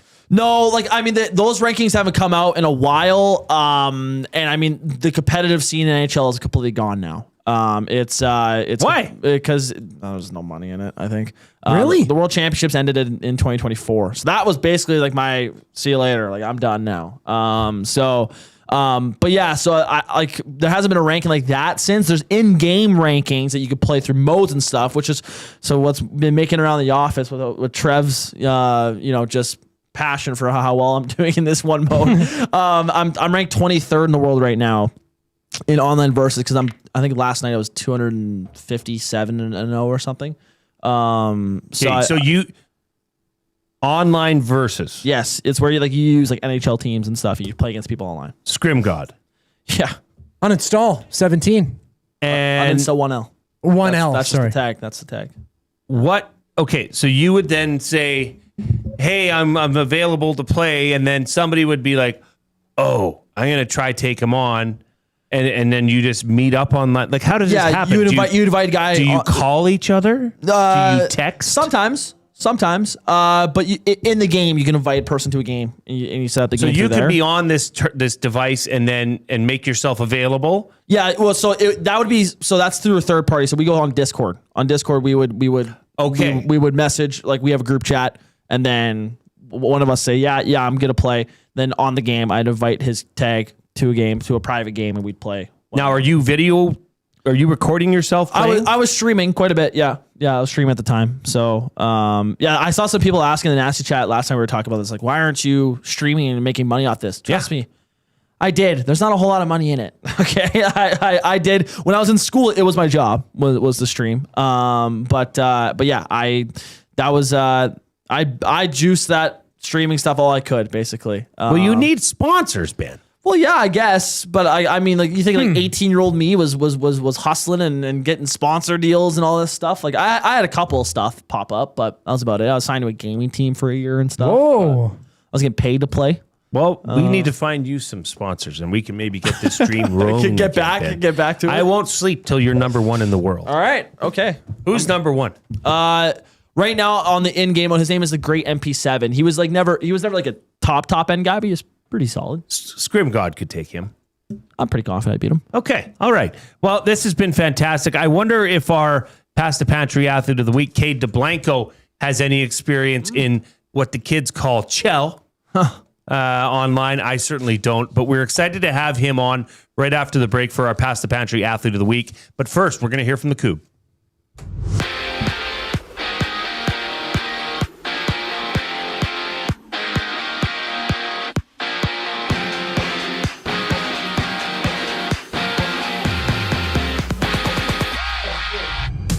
Big money for the big man. ESPN reporting that the Spurs and star Victor Wembanyama have agreed to a 5-year, $252 million maximum rookie contract extension. In World Cup news, Spain is off to the Final Four, defeating Belgium 2-1 earlier today. They opened the semis against France on Tuesday, with a pair of matchups in the quarterfinals going on tomorrow. Friday Night Football, the Blue Bombers host the Argonauts, both teams 2-2. Heading into the matchup, Zach Caleros out for Winnipeg. Drew Brown gets the start for the Bombers. Kickoff at 6:30. And out west, the Blue Jays kick off a 3-game series with the Padres just before 8 o'clock. Shane Bieber starting for Toronto. JP Sears countering for San Diego. Prior to the contest, Toronto made a trade sending right-hander Tommy Nance to Minnesota in exchange for 21-year-old prospect Ryan Sprock. And right now, in the majors, handful of games underway, including the Tigers and Phillies in action. Detroit up 2-1, bottom third inning, while top of the second, Orioles remain runless. Back at home, the Riverhawks play host to the Marion Berries. Listen to the game on any of EST's audio streams. This sports update is brought to you by the Ranch Golf Club. The Ranch Golf Club delivers premier conditions, top-notch service, and unmatched value every round. It's why they're Alberta's top choice for corporate golf events. Visit theranchgolf.com to book a tee time today at the Athlete of the Week for Pasta Pantry. Brings us back following the break here on Edmonton Sports Talk. I'm Zachary Kubish, keeping you up to date. The oil stream. I don't think there's a team in the league that's got a better group of young talent that's secured at that price. Well, there isn't a team. It's the Montreal Canadiens. I think this does lead to a conversation on, is this what you do now? I think so. You give these guys coming out of their first deal $9 million, so you don't have to worry about somebody trying to snag them and screw you over and pay them 18. The oil stream presented by Boston Pizza. Monday, Wednesday, and Friday afternoons at noon. Only on Edmonton Sports Talk. Your clear choice for Edmonton sports. When you bet with Play Alberta, you give back to Alberta. That's because it's the only app in the province that puts all revenue directly back into supporting programs and services that Albertans rely on every day. So next time you place a wager on your favorite team, know that you're also making a difference across the province through Alberta's General Revenue Fund. Visit playalberta.ca/EST to learn more. That's playalberta.ca/EST. Must be 18 plus. If you gamble, use your game sense. It's the weekend. The sun is out, and everyone, yes, even the kids, are bored. Bring them to the Canadian Brewhouse. Our patios have games to keep the whole family going. Rooftop views, real turf to run around on, and misters for when the summer gets serious. Oh, and we've still got the game on. Always. All day. All weekend. All summer. The Canadian Brewhouse. Canada's best patios. Looking for quality building materials and friendly advice? Visit us at Windsor Plywood Leduc, family owned and locally run since 1993. From interior materials for doors, flooring, baseboards, and all the finishing touches to all you need for your outdoor projects like cedar lumber for decks and fences. Plus, all the plywood you'd need. Our full-time on-staff carpenter can help with anything odd-sized or custom. And from domestic hardwoods to exotic selections, we've got you covered. And if we don't have it, we'll track it down for you. Windsor Plywood Leduc. We're the experts you need to know.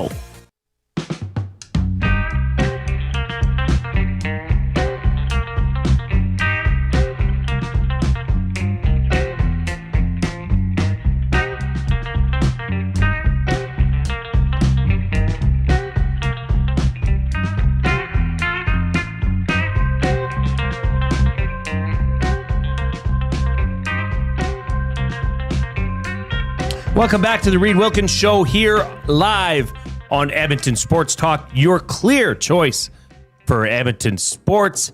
A reminder, thank you to those listening on our audio streams on the TuneIn app or iHeartRadio app, as well as at edmontonsportstalk.com. If you are watching us on YouTube, please go ahead and hammer that thumbs up. And if you haven't yet, subscribe to Edmonton Sports Talk. We are well over 15,000 subscribers and well on our way to 16,000 subscribers. All right, it is time for the Athlete of the Week, which is brought to you by Pasta Pantry. For over 30 years in Sherwood Park, Pasta Pantry has served hot, delicious comfort food made right in our kitchen. And we do it fast so you can slow down. We are a family, and when you come to Pasta Pantry, you're one of us. And with that, we are pleased to be joined by this week's Pasta Pantry Athlete of the Week, local football player Cade Dublanko. Cade, how you doing today? I'm doing great. Right on. Well, thank you for joining us. What age are you and what school will you be attending in the fall, Cade? I'm 14 years old. I will be going into high school football here in the fall with Leduc Tigers. You're 14 years old. So wow. You're young for going into high school, right? Is that correct? Well, I'll be turning 15 in a month. Okay. Okay. All right. Well, I mean, hey, for someone that's currently 14 years old, you recently won gold at the Football Canada Western Challenge on a U16 team. You were a Team Alberta linebacker through 2 games, folks. Listen to 9 tackles, 2 tackles for loss, a quarterback sack, and a pass breakup. No big deal. We had your head coach, Jordan Filippelli, on this show last week, and he was just raving about all the players that were on that team and how special that group was. Cade, you were nominated by Taylor Stiles, the executive director at Football Alberta, who said you were the star of that Team Alberta defense. What was that experience like, and what was winning gold? What did that mean to you, Cade? Yeah, it was a great experience, like the whole week, getting to make friends with some of the players that you would have played against in the season, or I would have played against last year. Saskatchewan had won the last 5 gold medals or something like that, and it was a great experience to just finally beat them and Alberta on top. Well, I echo that sentiment. It's always nice to beat the green team east of us. But I gotta say, I'm seeing your name on the screen here, and Dublanko. What's that? Dublanko. That rings a bell. It's like, man, we had Joel Dublanko on this very show earlier this week. Obviously, member of the Double E. Your dad, Curtis Dublanko, played college football at the University of North Dakota, then played in the CFL from 2010 to 2014, finishing his career right here in Edmonton. How early was football introduced to you, Cade? I started playing when I was 6 years old. Wow. And now, is that part of the Leduc minor football program, if I'm not mistaken? Yeah, like for your first 2 years, so when I was 6 and 7 years old, it was like flag football, and then you get into tackle like U11 when you're like 8. So, yeah. What was it for you, Cade? Because I played football since I used to play football, but I started when I was 8 years old, and for me, I've just got to be honest. This was what really drew me to football, was that my older brothers played football. Okay, and they taught me that it was really fun to go and hit somebody as hard as you could. And then that rush and that feeling. What was it that, stood out to you for football? We'll get to your family connections here in a moment, but what was it that really made you said, you know what, I really like this game? Well, I mean, the influence came from my dad. He had just he just finished his CFL career, and I started playing in 2017. And, I had the interest, and then, I just started playing, and then I went from there. I mean, I gained a lot of interest when, like, in U13 is when the game really develops into a full field. You got to learn down and distance. You got to learn your playbook. That's when I first started getting really into the game. And then now on to Team Alberta, and that's even more complex with, playbook. Your whole week there is like pro style, where you have to get up at a certain time and do all this. Yeah. And sorry, where was that tournament again? It was Manitoba. Winnipeg. Okay. So we know about your dad, Curtis, had a decorated football career. How are you related to Joel Dublanko? Because when he was drafted, I know there was the story that came out. I believe it's his grandparents, and they went on their first date at Clark Stadium back in the day. Like, how does this all work out? And is he your cousin? Yeah, he's my cousin. He's my direct third cousin. Wow. Well, the Dublanko name is carrying some weight behind it.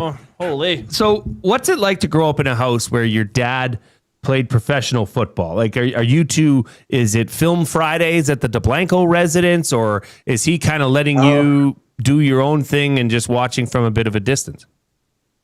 I mean, yeah, we'll watch film together in the season. Like, I watch a lot of film on my own, because that's a big part of like how I play, is trying to learn the other team's like offense.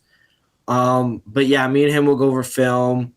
We'll go over the playbook. Like, we'll go over a lot of things in the season, especially.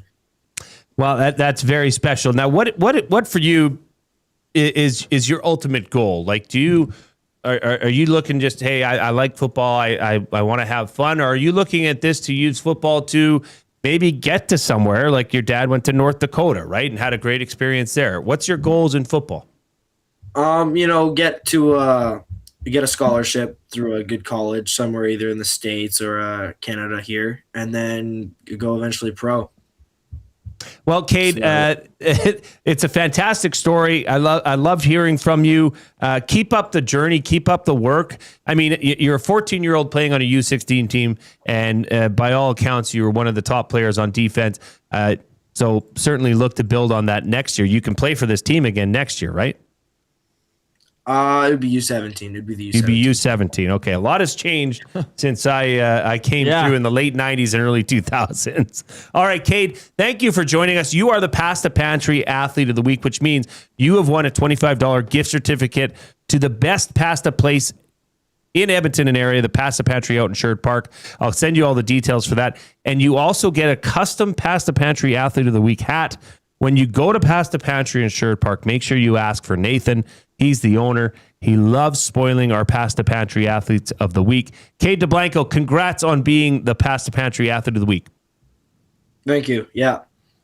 All right. That was fantastic. We love doing that segment. I mean, you just get to meet so many young people, well, young and of older ages, to be honest with you. But again and again, week in, week out, I will say, remember that name. Right. Remember the name Cade Dublanko, well-spoken guy. The people at Football Alberta are very high on him. Sounds like an excellent kid. And I mean, you look at the pedigree. You look at the stock that young man came from. That's you get the scouts out for him. Yeah, I'm sure they're already lining up. Yeah, boy. Yeah. That was fantastic. Thank you very much, Cade Dublanko, our Pasta Pantry Athlete of the Week. All right, we've got to get out. This is the final break of the Reid Wilkins Show. We will be back with a special Gen Z Word of the Day edition provided by listener Abutsky. But first, we're going to hear from the Coop.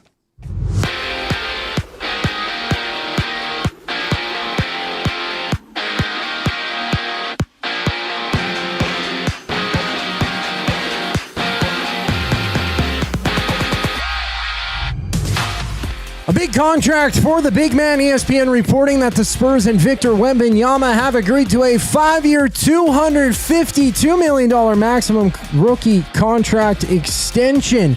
And on the pitch at the World Cup, Spain, they're off to the Final Four, defeating Belgium 2-1 earlier today.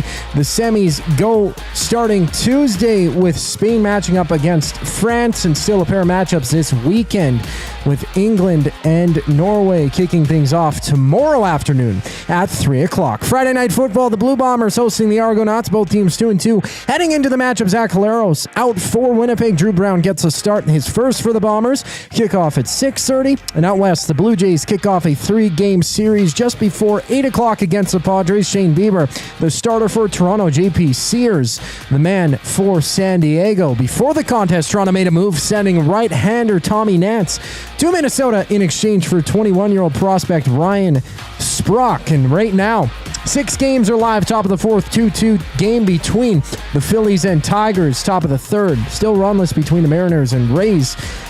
And Orioles, they're also in action against the Royals, with Baltimore up 2-0.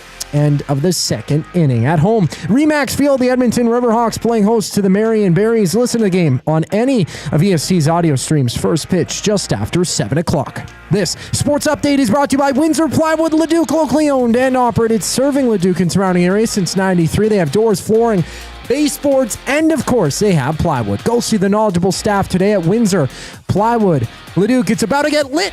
Words of the day next. Here on the Reid Wilkins Show, I'm Zachary Kubish, and you're up to date. EST Afternoons. First time I've ever watched Point Break in my life. Do you want my review? I don't need it because it was awesome. I'll give it a 6.5 out of 10. Stop it. It's entertaining. It's not Swayze's best. I love Busey. I didn't know he was in it. You guys should have started with that, and I would have watched it a long time I didn't want to give it away. Keanu's great in it. It's unbelievable. But it's 80s cheesy. EST Afternoons, weekday afternoons 1 to 3, only on Edmonton Sports Talk. Your clear choice for Edmonton sports. At Firehouse Subs, our subs are freshly toasted, stacked high, and crafted to satisfy. Each sub is piled high with premium meats, melty cheese, and toasted to perfection. Firehouse Subs brings bold flavor to every bite, all served on a freshly toasted roll. But we're not just feeding Edmonton, we're fueling it. Dig into the brisket hat trick, piled with slow-smoked brisket and melty cheese. Or go to the Firehouse Subs fan favorite, the Hook and Ladder. Made to order with smoked turkey, honey ham, and Monterey Jack cheese on a perfectly toasted roll. With 15 Firehouse Sub locations across Edmonton and the greater area, it's easy to grab a hot and hearty sub close to home. Firehouse Subs. Hot, hearty, made to satisfy. Get ready for another iconic evening of Canadian rock as the River Cree Resort and Casino presents Streetheart and Lee Aaron. On July 30th, get ready for a fist-pumping, anthem-filled show featuring 2 of the best acts to ever do it. Streetheart and Lee Aaron, July 30th at River Cree Resort and Casino. Tickets at rivercreeresort.com.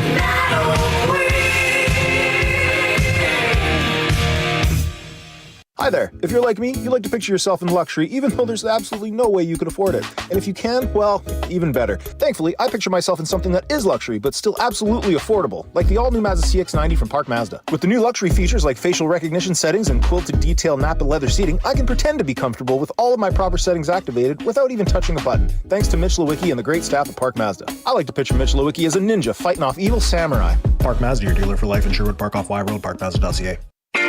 Your brand deserves more than just a whisper, it deserves a buzz. At the Hive Product Marketing, they specialize in promotional products that bring the buzz. From eye-catching giveaways to unforgettable keepsakes, they got the perfect products to make your brand stand out and get noticed. Visit the Hive Product Marketing and let them create the buzz your business deserves. The Hive Product Marketing, the official merch partner of Edmonton Sports Talk. Visit them online at thehiveproductmarketing.com. Looking for a winning strategy for your retirement? Contact me, Joaquin Gage at K4 Financial, where expertise meets dedication. I will always look for a careful approach to your retirement, ensuring your financial future is secure. From tailored strategies to clear, actionable advice, I'm here to guide you every step of the way. Don't leave your future to chance. Get in touch with me, Joaquin Gage, today at k4financial.ca or email joaquin.gage@k4financial.ca to start planning for a brighter future and a more secure retirement.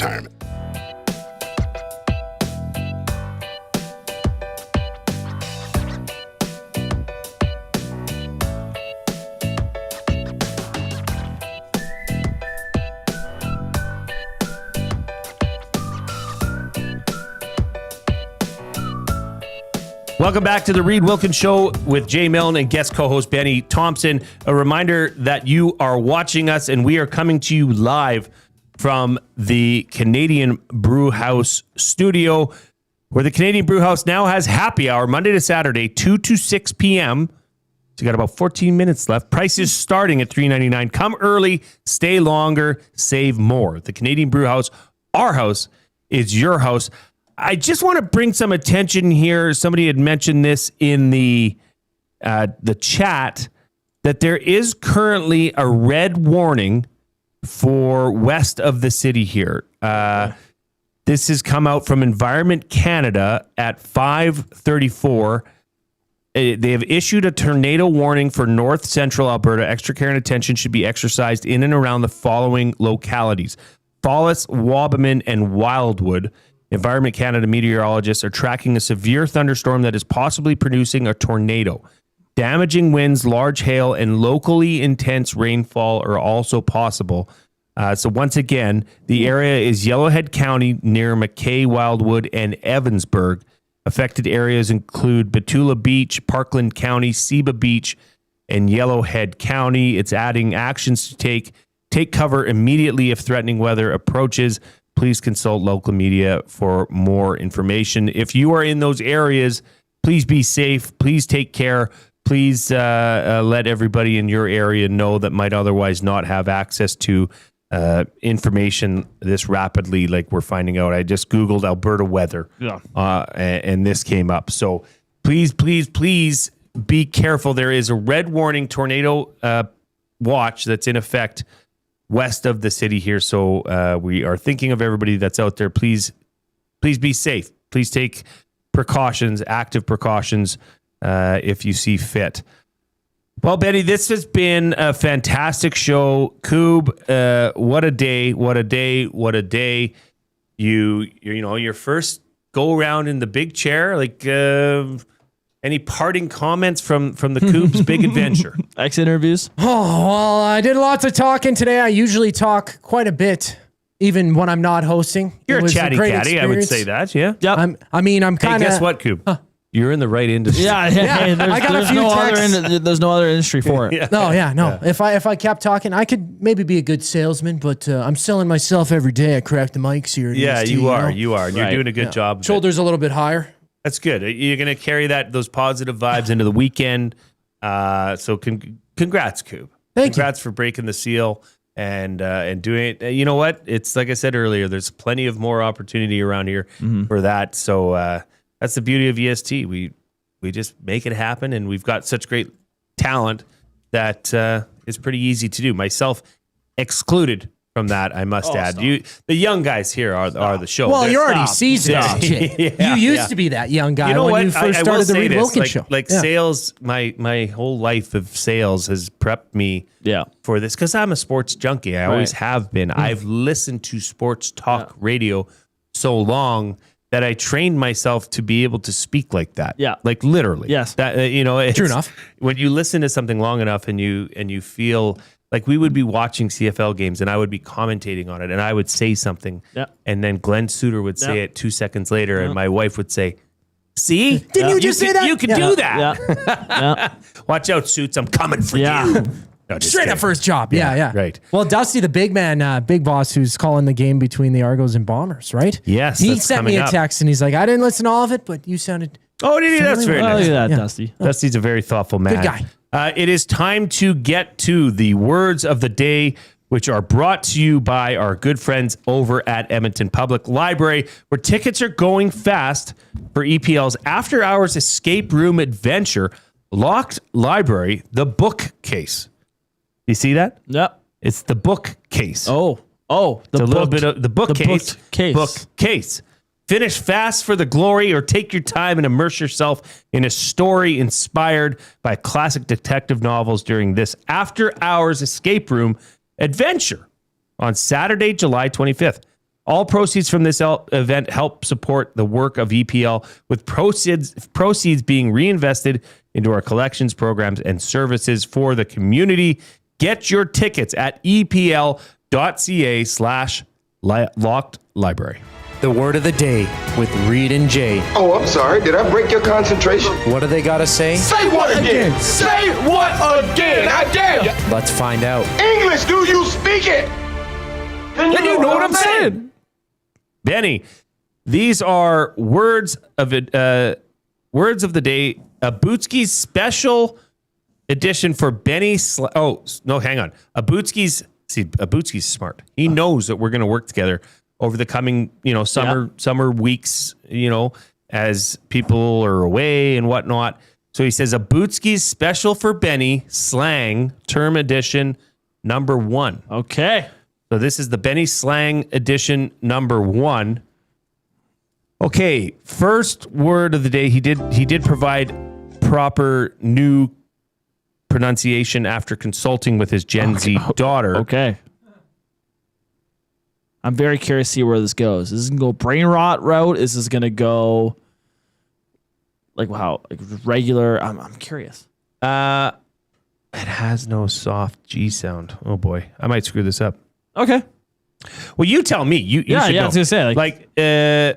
He says, apologies in advance, Benny, if these are too easy for you. First word of the day, choogy or choogy? Choogy? Choogy? I don't even know this one. Choogy? Choogy? In the thing, he says, pronounced correctly, it rhymes with boogie. Oh, choogy. Choogy. Sorry. I've never heard that.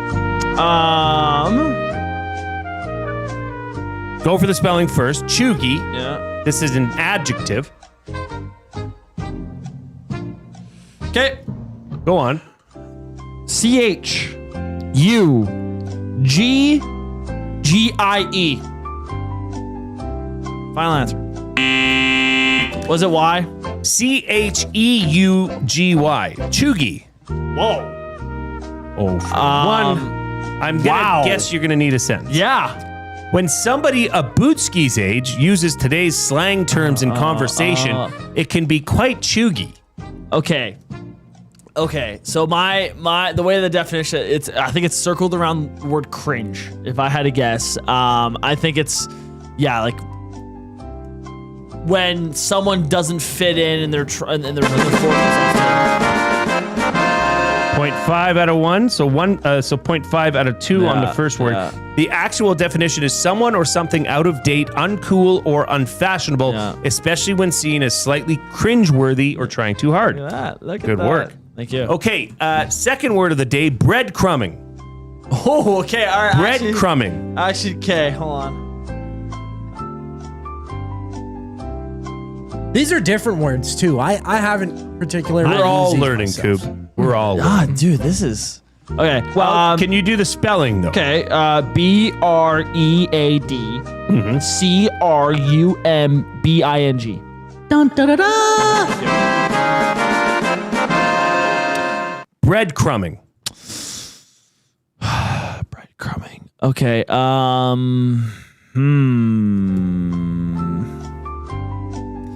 See, like, I have an idea of what that definition would mean. Take a stab at it. It's like you're like kind of grasping at straws type deal. I'll give you a sentence. Okay. When I accused the person I'd been seeing a bit of breadcrumbing me, she said, "What's your name again?"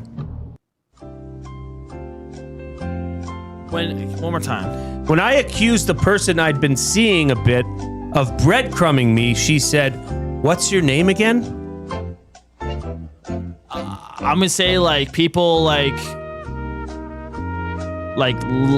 not answering you, leaving you on hold type deal. Could I make a guess? Sure. It's somebody leading you on. Yeah.